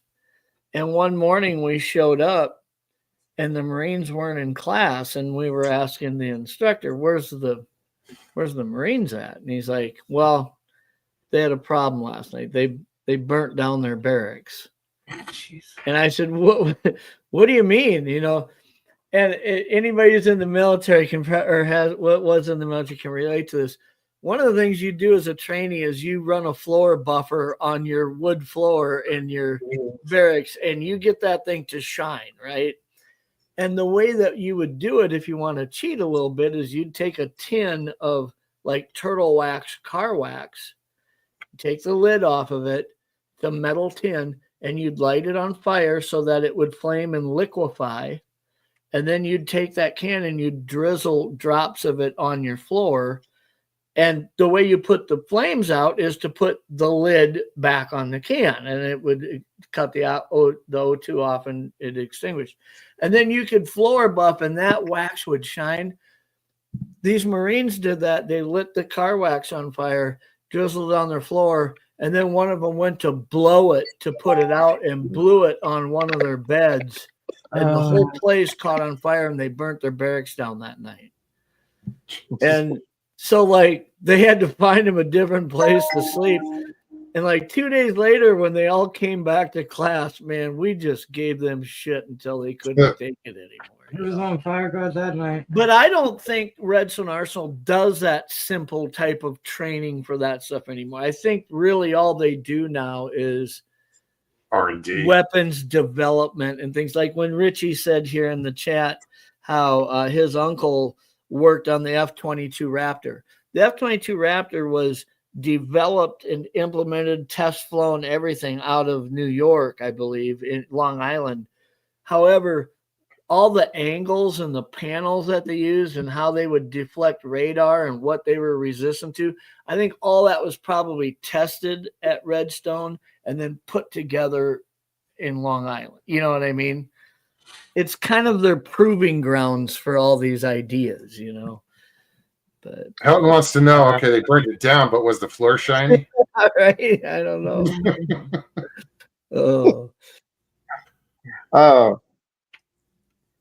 I could just see a fireman. That's the best part of the whole burnout building, the floor. Yeah. Now Huntsville's also famous for their rocket. They got a space museum there that's quite impressive. When I went in there and looked at it, it was cool because there was a picture of my dad. When my dad was in the Navy, he was stationed on an aircraft carrier called the Lake Champlain, and they were part of the Cuban blockade, okay, when Russia was trying to put missile systems in Cuba. And so our military formed a basically a flotilla around Cuba to protect it and wouldn't let the Russians in.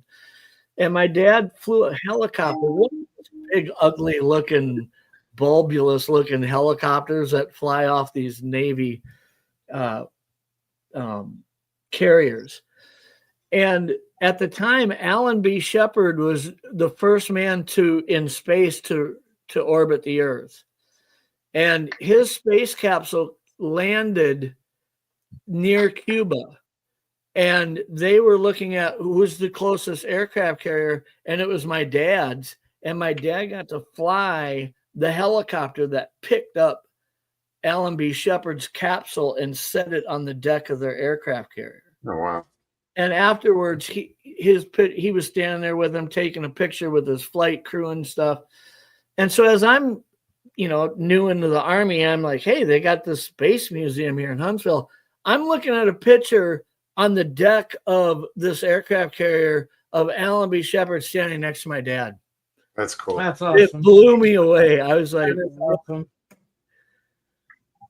but That must have been a trip just to be like, holy shit. Right. yep. And you're right. Valor says the Lake Champlain was scrapped. They decommissioned that. It's been a long time now, but I remember the year that they decommissioned it. I think they sank it somewhere, but not sure. You're talking about the rocket that stands out in front of the NASA place down there, the Space and Rocket Center. They were going to tear that thing down because it's so rusted up now. But I think the city took over and they got plans to keep it and refurbish it and all this. But they just really don't know what they're asking for because that's going to take a huge lot of work. Yeah. Yeah, I really thought Huntsville was a cool area. I mean, I had gotten used to Columbus, Georgia, and Birmingham, Alabama, Montgomery, Alabama, Mobile, Savannah, Georgia. I'd been to all those communities, and I really thought Huntsville, for not being on the coast, was really a cool community. It had a lot of really neat stuff about it. But isn't that where they do like space camp and whatnot? yeah. Yeah, it's like that. I just can't believe that Cat Williams has wound up with a army base down in Anniston. He bought it. He's going to turn it into a new a lot for making movies. I'm still trying to wrap my mind around changing the name of so many of our bases. And I'm not here to get political about it. I understand why maybe some people wanted to because of the Confederate type association with the history of some of them. But boy, I'll tell you what, to grow up, I shouldn't say grow up, but part of growing up for an 18-year-old who just went into the Army, going through airborne school at Fort Benning, Georgia, and then being stationed at Fort Bragg, North Carolina, the home of the 82nd Airborne. And they don't call Fort Bragg anymore. It's I was weaned off of mama's tit on Fort Bragg, man. That's my life, right? And you want to call it something different now. Yeah. That was my first chopper ride into Bragg. It's weird. It's not. I don't think it's right. My opinion. But woke. Yeah. Michael says Fort Liberty, my ass. Yeah. I never had a chance to go in the military. I signed up whenever I was 18, but 3 of my brothers was already serving, and 1 brother was serving time in prison. So I would have left mama without a child at home, and they wouldn't let me join. Yeah, it's really amazing all the different things that they had in place in the 70s and 80s that would keep you from serving. And some of that, I guess, maybe like what you're speaking of, came about with the brothers from Florida. 5 brothers all served in the military, and all of them died. And that mother, when they had to inform her in the same month that all 5 of her sons had died, that's when the military was like, we'll never, ever let all of their sons join, or sons and daughters join. Like, if you've got 2 brothers that are in the military and you're the 3rd one and you say, I want to go in the military, in the 70s and 80s, they wouldn't let you.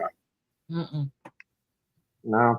The thing that kicked me off was the very next year, I could have still got in. My brother that was just older than me, he got kicked out of the Marines, and I went back and told the guy that was going to draft me in, and he was like, "Nope, still can't take you in." Yeah. What's up, Claude? Good to see you. Blackie says, didn't they just change the name back to Fort Bragg? Different Bragg? Yeah, because I'm a member of the Fort Bragg Facebook page, and they're using that again now as the name of all the graduating classes again.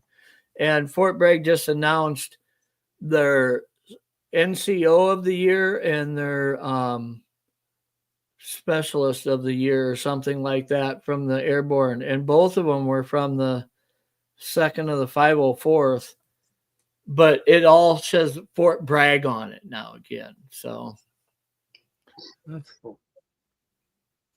Helen says, don't be surprised if they all get changed back in the near future. Oh yeah, we're gonna right some wrongs here, I think, but I think so too. it's a lot of things that are baffling, and again, I understand, and I'm respectful. As a veteran, especially, I'm respectful that there's a lot of people on the other side of the aisle of where I perch myself politically that have a right to their opinion. And if they can express themselves and do it respectfully, and if people on my side of the aisle can respectfully express themselves, I welcome debate all day long. The problem is I was at the VA yesterday and I saw the sign on the wall that says United We Stand. And I'll tell you what, for the first time in my 56 years of being alive, I feel like that almost doesn't apply anymore. Right.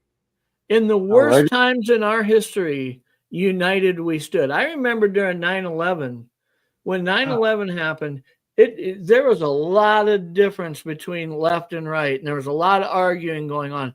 But when we got attacked, everybody stood together.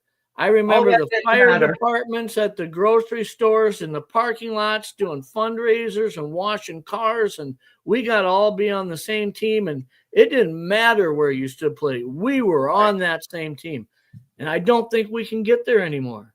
It feels like we can't. Like, our differences aren't about A, B, C, and D on bullet points on a political agenda. Our differences are personal. We can't argue them anymore without calling each other's names and shit. And it's just like arguing with emotions and not.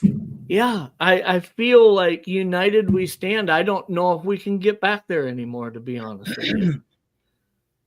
I hope I'm wrong, but No, this election did cause a big division, bigger, I think now it's even getting worse because people are just like, he's doing his thing. Trump's doing his thing.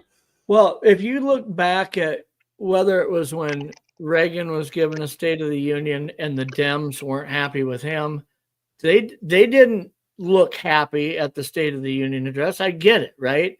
And vice versa. I remember when Clinton won, the Republicans sat at the State of the Union address in the minority. They weren't happy, right? But when we talked about things like law enforcement and our military, everybody saw past it, stood up, and clapped. Stood up, yes. Sure. And we can't do that anymore. Yeah, A like kid you said, who's for 6 years, this kid has battled cancer and fought for his life, and half of that aisle can't stand up and embrace that. Yeah, something's broken there. Yeah. I'm not bashing that side. I'm just saying we're broken to a point that what would it take to be united again? I don't know if we can get there.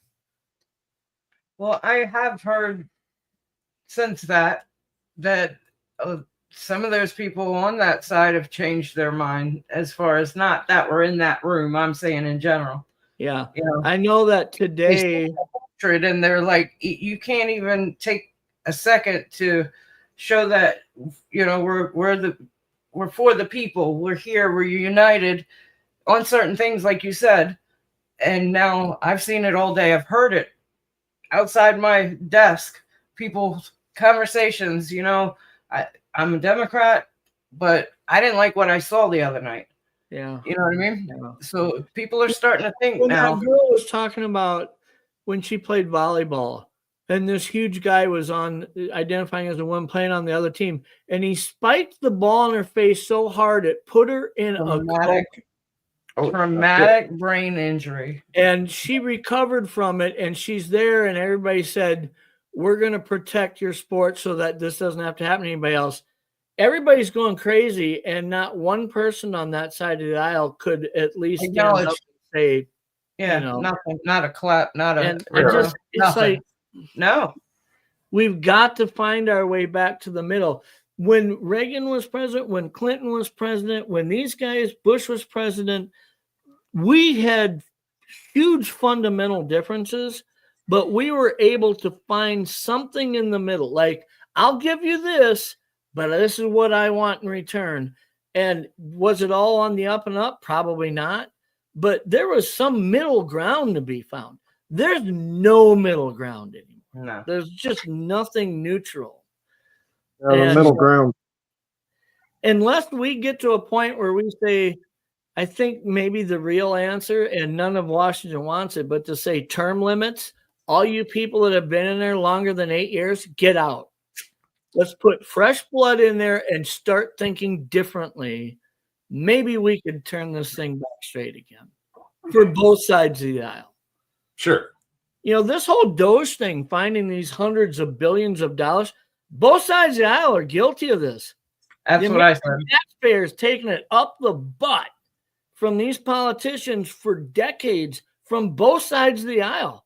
There's nobody safe from going to prison in this right now. Oh, no. No, not at all. And I think that's what's got them all freaked out, you know. I said, you know, they have something to be afraid of. They're showing it. You know, I mean, if you don't have anything to worry about, then why raise such a stink about it? Why be so angry about finding the taxpayers' dollars if it's going to correct an issue that should have never happened to begin with? When Al Green stood up with his cane and was yelling and got thrown out, got taken out of the chamber. Today, Mike Johnson stood up and censured him for that, censured him, and 10 Democrats crossed the aisle to vote with Republicans to do so. And I've just got to say, I'm not here to throw rocks at Al Sharpton. I get he's pissed, okay? He did what he thought he had to do. I don't agree with it. But to see 10 Democrats say, you know what? That really wasn't right. I'm not saying I feel differently than he does, but it wasn't right to do what he did. That's the start to at least say, let's be civil about this. Can we find a way to move forward and not go full stupid here? Right. But it's going to take a while. I shouldn't have clicked because I came on and it got political. But this really, to me, this isn't about politics. It's about finding a way to be civil and looking at our past on both sides. The Reagans, the Carters, all that. They all had differences and they figured out how to make this work together. And we've lost that right now. Sometimes we all need to step back and talk a little politics, regardless of whether you like to or not. That way, you know, you get the different views on it. But, you know, I've listened to some of the stuff that Trump's been doing, and I'm not for it all. I'm a Democrat. I was born and raised a Democrat, but I'm not for a lot of stuff he's doing. And to me, the Zelensky in that meeting where J.D. Vance was hollering at him and telling him, you haven't even said thank you since you've walked in this room. What is there to thank you for? I mean, why does people have to kiss butt just because they got in the Oval Office, got in there to talk to the president and everything? Well, okay. So I think I what you don't- were seeing though was we weren't privileged to see what those guys already knew, and that's that Zelensky had met with all these top Democrats, and they all filled him full of bullshit, saying, "Go in there and tell Trump this, tell him that, Yep. stand your ground, don't sign this, don't agree to do this," and they poisoned the swimming pool. Before even And, happened. and Vance and all them knew this had happened. So when he came in there, they were ready to go for his throat. When he Yeah. made his stand and they said, "No, we're not going to do that." Yep. I think here's what people don't get, and I get where his personality, Trump's personality, rubs a lot of people the wrong way. He's a negotiator, and he wins at everything he negotiates. He's a So when he businessman. says, "I'm going to put 25% tariffs on Canada and Mexico," and he says, "I'm going to do it because I don't like the fentanyl that's coming across these borders and how these countries aren't doing anything. They aren't even trying to stop the drug trade. So I'm going to put these unreasonable tariffs in." Now, listen, yeah, they're unfair. They're supposed to be. These two countries are going to be crippled if they're faced with these tariffs. They put them there, and I'm going to tell you, they aren't going to be there a month or 2 months from now. He put them there because he knows they can't exist under this, and they will bend to our will and say, "We'll take care of doing better at the drug thing." They'll say, "We'll agree to what you're asking us," and the tariffs will be gone. I believe he's doing this as leverage in a negotiation. He's not doing it to ruin farmers and all this No. shit. Oh, he's 100%. That's not why he's for it. doing it. He's doing it to win in this argument with them. Deal and everything, but I don't know. There's just a few things here and there that I don't agree with, and I'm really not going to get into them. But There's a lot of things that he's doing that I don't agree with too. But I got to be honest with you. When I look at the last 4 years and I look at what Well- his opponent he was going to run against has been doing, anybody who says, "I can't stand what Trump's doing and I don't agree with it," I have a hard time getting over that hurdle in my head. How did you make it through the last 4 years? Because there's no Well, way you have condoned everything that happened through that either. well, I'm a Democrat, just like I said, born and raised Democrat. But that is one term of office that I am completely embarrassed about right there. Yeah. Is Biden and all those that were in office. It reminds me They were- of a libertarian named Neil Bortz one time.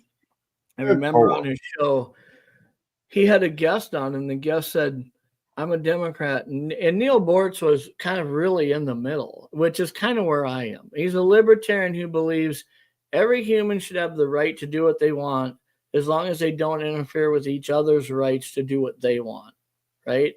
I shouldn't be able to tell you what you can and cannot do with your property. That's your property. It's not my property, right? As long as what you do doesn't affect the value of my property. It's kind of that libertarian way of thinking, I guess. So Neil Bortz asked this guy who said he's a Democrat. He says, "How do you know you're a Democrat?" And he said, "Well, my grandpa was one and my dad was one, and so I'm one." And he says, "Can I ask you a question?" He goes, "If we were sitting on the curb in your hometown and a gentleman was sitting on the curb down from us a little bit and we could tell he was down and out and needed some help and he was hungry, didn't look like he was dressed well. If I pulled out $20 and wanted to give it to him, would you have a problem with that?" And this guy says, "No, I think that would be awesome." And he says, "If after I did that, if I put a gun to your head and said, now you give him $20 too, would you have a problem with that?" And he goes, "Yeah, I'd have a problem with that. You shouldn't be able to make me do that." And he said, "Well, then you're not a Democrat." And I just thought to myself, I don't know that that's a fair way to portray that, but listen, anytime we start making it to where we tax people to where they don't have money, all the charitable giving goes away in this country.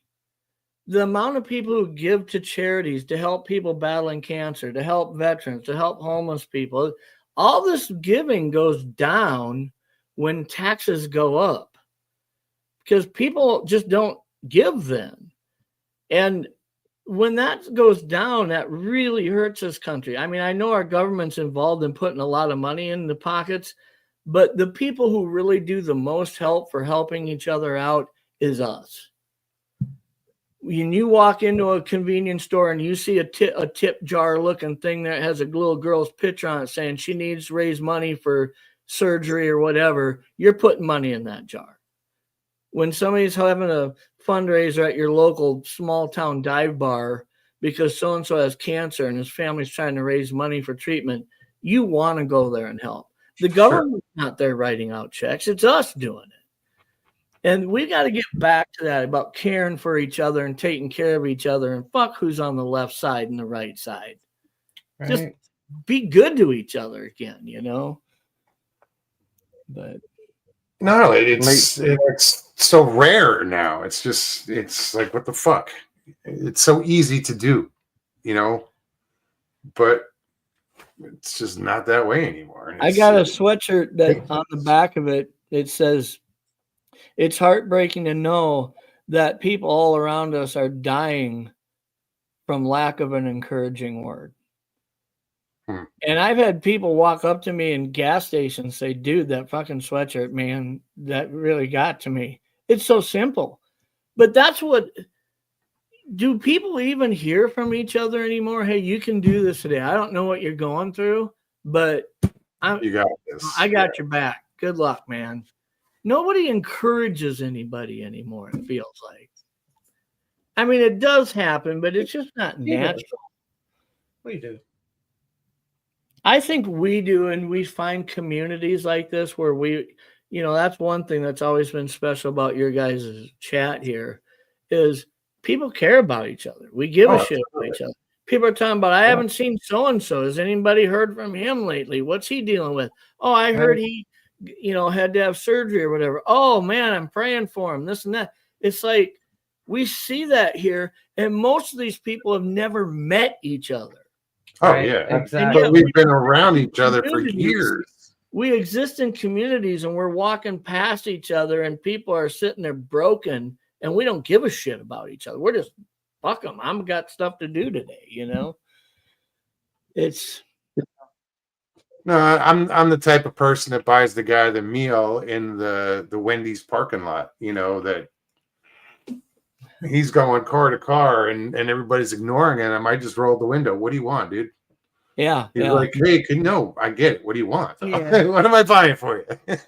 I went up and saw my sons at college. They're about an hour away from me where they go to college. Went up there the other day.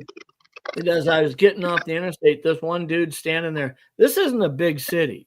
This is like 40,000 people in this town. And there's a college that has like 12,000 students at it. So it's a big college town, not a huge town. And standing there on the interstate exit is a dude holding the sign and he needs help. And I stopped and flipped him $20. I just said, I don't do that often, but I just felt like something's pulling me to do this. I pulled up on the light on the way home. Bigfoot, really quick. Bigfoot 911, what's up, man? Good What's to up, see you. Wendell? And thank you. Is that Lance? That's Wendell for Bigfoot 911. Is that Wendell? That's Wendell. Oh, Yeah. I thought there was another. No, I pulled up at a light. I left work. I'm sitting at the light getting ready to turn on to I-4. And I pull up right next to this kid holding a sign, need help till my first paycheck. Mhm. And I read the sign and I don't have any cash on me at all. I mean, I might have coins in the bottom of my bag, but I felt bad. I wanted to help him out because you could tell he, you know, I don't know. I just got a vibe from him. My window was down. I said, hey, you smoke? He says, yeah. I grabbed like 3 cigarettes out of my pack and handed it to him. He's like, oh, thank you so much. He said, I just got a job at Burger King. he said, but I don't get my first paycheck until tomorrow. He said, and at this point, he walked down to that light with that sign because he didn't have enough money to get home. So, and you know he what, said- Stevie? You can tell that genuine feel when you're talking to somebody that he don't want to be there. No, He's God, not no. proud that, I mean, he's not his proud that face it's looks hard sad. for him to be there. Yes. And And you so during that red light, I told him, I said, hang in there, man. He said, yeah, I've been staying at a hotel. I said, look, I know what it's like. I said, I know you can't see me, but I said, I'm a double amputee. And after I lost my legs, I was in a hotel for months. Yeah. I said, hang in there. You sound like you're doing good. I said, I don't even know you, and I'm proud of you. Just having the courage to stand there with that sign. Yeah. And he thanked me. The light turned, and I'm like, I'll say a prayer for you. See, some people make You know? that sign a career, and others just the last thing they want to I've do is seen hold it that before sign. where a dude was standing there with his wife and 2 kids at Walmart, and I pulled in and I seen them there, and I thought, you know what? They got their kids with them. If they're there when I get back, I didn't want to give them food or give them $20. I wanted to get out and ask them, where are you trying to go? You're here with your whole family. Are you broke down? Are you $150 away from being able to buy a starter for your car? Or what's your story here, right?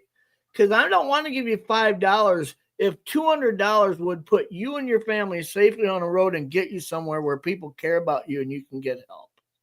$5 ain't going to help you, you know?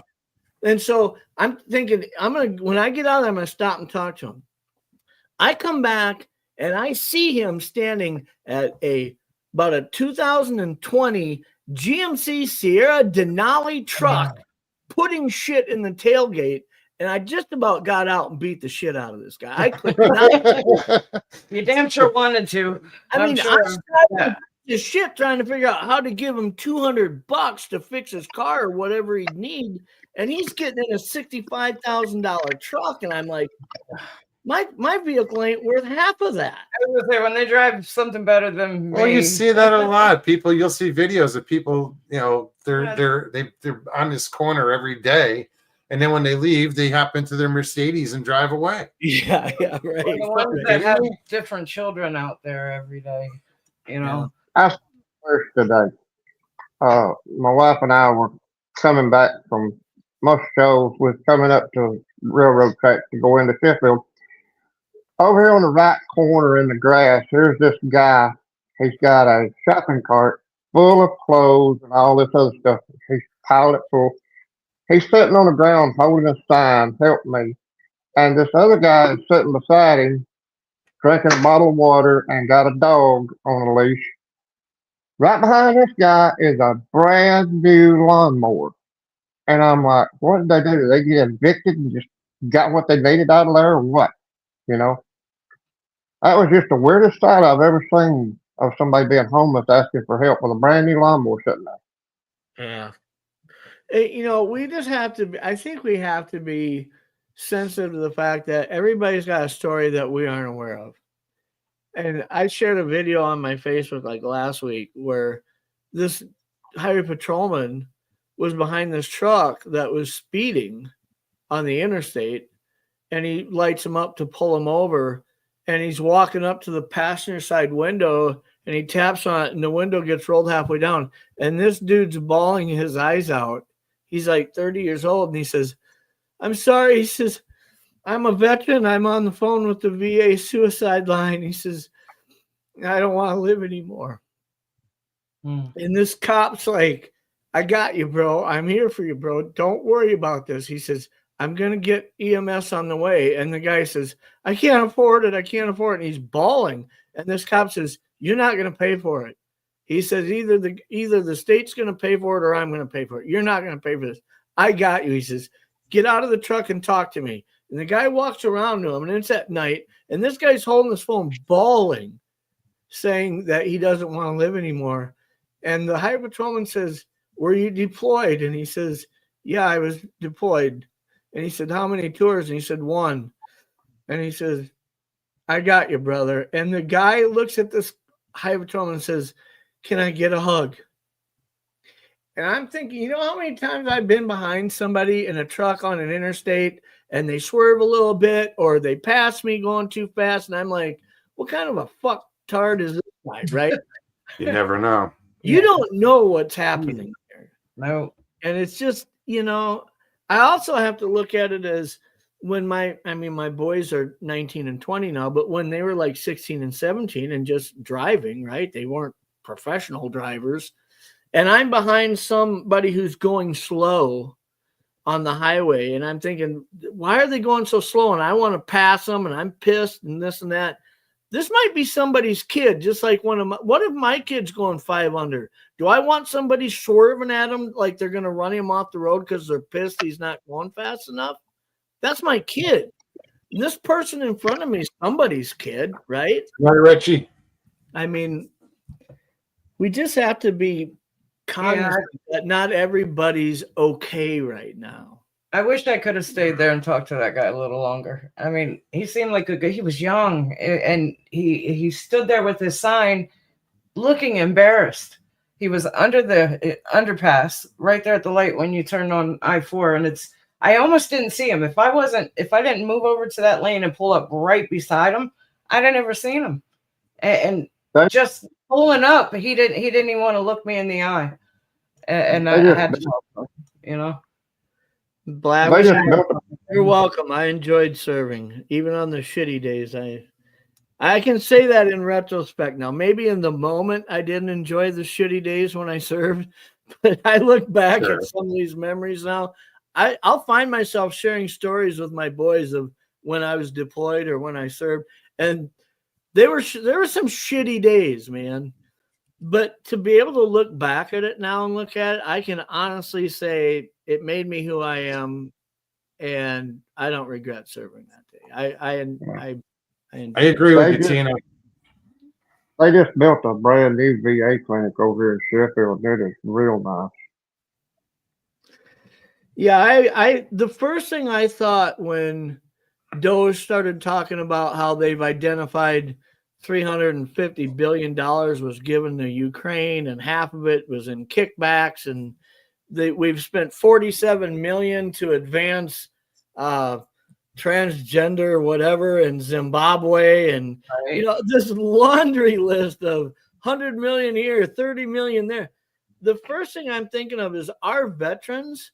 We don't offer them any dental care at all. Not at all. And people have probably noticed this. I'll be honest with you. I'll open up here. I don't smile with my mouth open and show my teeth anymore because I ended up knocking out a couple of my teeth by accident in an accident. And I'm depressed about it because the cost to get all-in-4 implants, top and bottom, is like $60,000. Yes. And I don't want to get dentures are kind of outdated. I mean, the new thing is to get implants, and just to remove my teeth without having any insurance is $7,000 just to remove your teeth.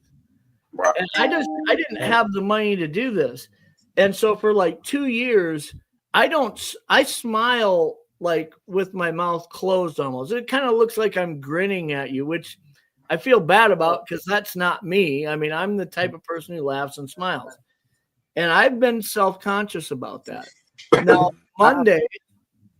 Monday, I'm going in and I'm getting all-on-4 implants. They're removing all my teeth. I'm getting all new implants. Awesome. I've been saving forever to be able to do this.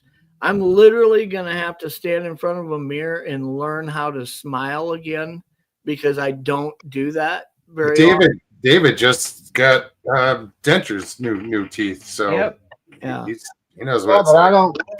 But when I say hundreds of millions and billions of dollars that we've been for all this bullshit, different countries, we can't give our veterans fucking dental care. Are you serious? We shouldn't have anybody living out of a tent. We shouldn't have any fourth graders not wondering where tonight's meal is going to come from. We shouldn't have anybody who served this country and put this country before anything else. And we tell them we can't fix your teeth if there's something wrong with them. I mean, the way that we have fucking wasted this money, I should be left or right. I don't care if you're Democrat or Republican. This should be eye-opening that Oh, absolutely. if we tell the rest of the world, fuck these stupid causes in these little corners of the world that we have no vested interest in, and instead we're going to take our own citizens and we're going to better our lives. It starts with at least identifying where the waste was. And I know that there's certain jobs getting shut down or offices getting shut down. That's kind of the first wave of it. I don't believe they stay shut down. A lot of them will get opened back up because we'll be able to identify that's important. We need that. Well, they said a lot of things are paused.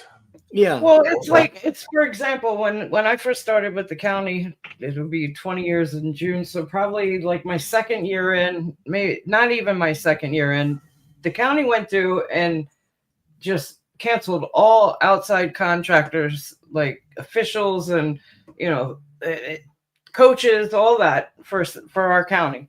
I mean, you're talking over 100 people, basically, their jobs gone in an instant.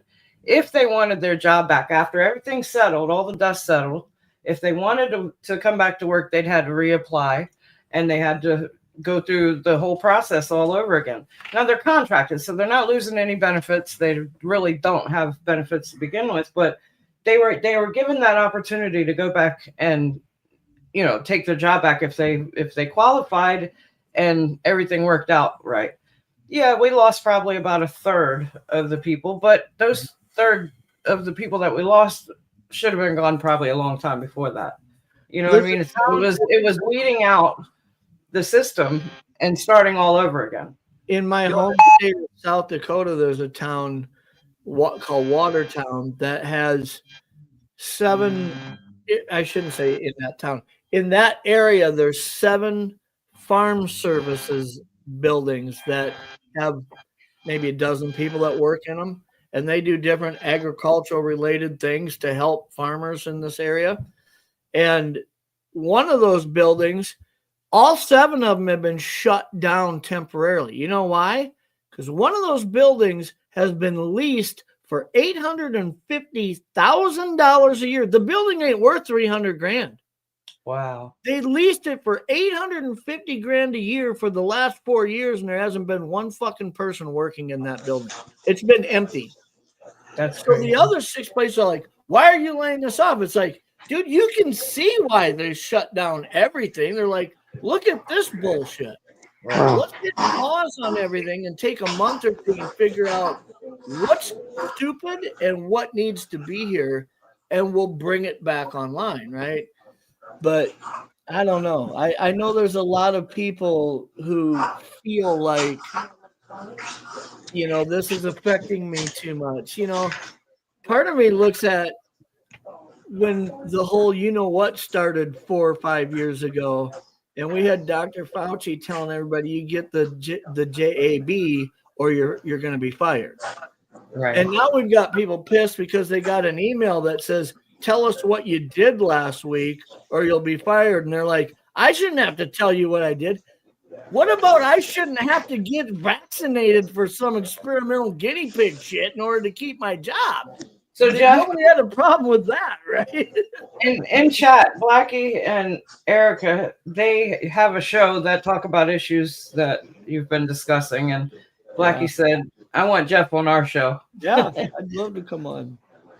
Yeah, that would make a good show. Good. Elton says, I want Jeff on my show, and I don't even have a show. So we can sit at your local dive bar, drink beers, and call it a show. Actually, I'm going to jump off here, y'all. You know what? Just go into all right, David. dive bars and sit down. Yeah, my phone's acting up and everything. And well, it's that time anyway. We're about to bounce. Yeah. It's good to see you, man. Good talking to you again. 11:11. Yeah. Good to see you, David. Y'all take care. You too, man. Have a great night. Thank you. You too. Can one of your mods put the link to, can Sharon or Michael put the link to Blackie's channel? Does he have a channel? Yeah, they have a I'm channel. Chad, not what's the familiar name with it, but of your I'd go subscribe channel? now and then I can contact him. Here I got. Let's see. Yeah, so I've been getting used to some. me. I think I'd mentioned this to you, Steve. Maybe I didn't, but been getting used to some adjustments that at the end of, or I should say, prior to my guiding year this year, I had catastrophically injured my big toe. I had talked about this like a year and a half ago, and it did not heal correctly. And my surgeon was saying, dude, we need to remove your big toe. And I was not excited about this, but I thought, he said, you're still going to be able to hike and do all that stuff. Oh, yeah. So they removed my big toe, same day surgery. It wasn't a big deal for me. During the healing process, I had to wear like a little surgery boot thing, couldn't wear a shoe. Right. But they sent me to a place, it wasn't part of the VA. It was a place that the VA contracts, a store that sells high-end shoes like Hoka, Brooks, And they said, we're going to give you 2 pairs of shoes and we're going to cast your feet in foam right now and create an insert that will go in your right shoe that has a void that fills that space so your foot doesn't sit in there unnaturally, right? And they did that. And I went in, and like a month later, they got him in, and I put the shoes on, and I was walking around. I said, dude, something's wrong here. This shoe is so freaking tight. My foot is going to explode. It hurts so bad. And they're like, oh, well, they pulled the insert out, and the insert on it was like that thick. And the original inserts in those Hoka shoes were like 1/8 of an inch thick, right? This was like, really, I'm like, there's no room for my foot left in this shoe, right? And I kept telling them, this isn't right. And they'd bring it back and sand a little off and put it back in. And they did this 5 times. And finally I told them, I said, this is not working. My foot's killing me. And you know what they said? You're just going to have to wear them and get used to it. And if it hurts too much, take them off for an hour or 2, but then put them back on. Wow. I did it for 3 days. Went and saw my surgeon and said, my foot is killing me. This shoe something's wrong with it. And he pulled the insert out and said, this isn't what I freaking ordered. And I said, they never should have told me to just wear it and get used to it. That was horrible advice. And he says, yeah, this is horrible. This isn't what I ordered. And he looks at my foot, and where it had healed up, where they had removed my toe, there was an open sore there now. And a week later, they do an MRI on it, and there's an infection in my metatarsals behind that spot, and they had to remove the front half of my right foot. Wow. Jesus Christ, man. Now, I just started walking again with hiking boots, shoes. I can walk normal. I can hike normal. A lot of it's getting used to the balance of those toes not being there. But I told him, at 56 years old, I guide hunters in the Bitterroot Mountains and in Montana and Wyoming and so, I mean, really inhospitable terrain. And I don't want that to change. And they were like, no, it won't change. It's just going to be an adjustment. You're going to have to get used to this. But part of me wanted to go and sue the store that told me to wear this shoe that damaged my foot so badly. I thought, my doctor said, you know what, you can sue them, but the fact is you can't prove that you wouldn't have got an infection there even had you not wore that shoe. Wow. You had to get your toe removed, and that infection could have shown up anyway. Are they responsible? Probably. Could you say that there's without a doubt 100% they're responsible? They could argue against that. Wow. So you're just sorry you went through all that. So that's, not that I'm looking for any not that I'm looking for any mercy or anything from you, Steve, because I know what you went through. But this is, it's amazing how quickly it happens. This sounds crazy because maybe to some extent you can relate to this. In the evening for the first couple months, I'd sit down on the couch and I'd pop my shoe off, knowing that part of my foot's gone, right? But I'd pop my shoe off and look at it, and it would surprise the shit out of me. Like, I'd look at it and be like, whoa. You forget. Part of my, I just kind of got used to it, right? That's every morning I wake up, that split second as I'm opening my eyes, I don't remember that I don't have legs. You go through that brief And in the moment. beginning, you have to be careful. You have to remember when you wake up because, you know, you go to get out of bed, you forget, and you just get out of bed and Yeah, right. right on right. your face. And For that was me, my it's the biggest little fear. I things. Like said I'll that get out of before. the shower and I'll go to turn 90 degrees. And as you step your foot When over, you pivot. you don't realize without having just the front third of your foot there that you can't lean balance. way forward. You'll end Right. up doing a header on your face on the floor. Like it's like you Yep. catch yourself against the wall going, whoa, I got to remember I can't do that, you know? Right. So that's for me. It isn't keeping me from being mobile and doing all those things. It's just learning the little adjustments and how I Yeah. need to do it differently. The things you have to pay attention to Yeah. that before you never thought of. Yeah. But yeah, that's kind of what I've been up to the last couple of months. It slowed me down for a little bit, but it's amazing how fast you adapt to it Yes. and figure out how to overcome it. Right. But that's the right attitude. Yeah. Yeah, Absolutely. Absolutely. yeah. Because you know, you could have gone that whole Pity route and depression, felt sorry and, for yourself. and you probably and- went through a certain extent of it. I'm There sure. is a certain extent of it, but I There think is. I think that for me, I'm grateful enough to be blessed with two sons who I'm really proud of, who are opening up new chapters in their life. They're in college. They're really have some of the same interests I do, some of the things they're working on, building a little motorcycle, you know, stuff like this, that there's enough in my peripheral to keep me occupied past dwelling something on that that. maybe feels devastating or deflating. I could tell you if I was alone and I didn't have kids and I didn't have a good support system, 100%. I can tell you I get where people say I don't want to be here anymore. I 100%. can see where that would be a real feeling for a lot of people. Absolutely. And that's why I said earlier, we really need to be, you know, cognizant of each other and that not everybody's at that same plane you are in life. Some people are really going through some shit that we can't wrap our head around. Right. But I agree. Well, I'm glad you're doing good. Talking to you guys again. you as well, man. Absolutely. I'll try not to say a stranger, maybe.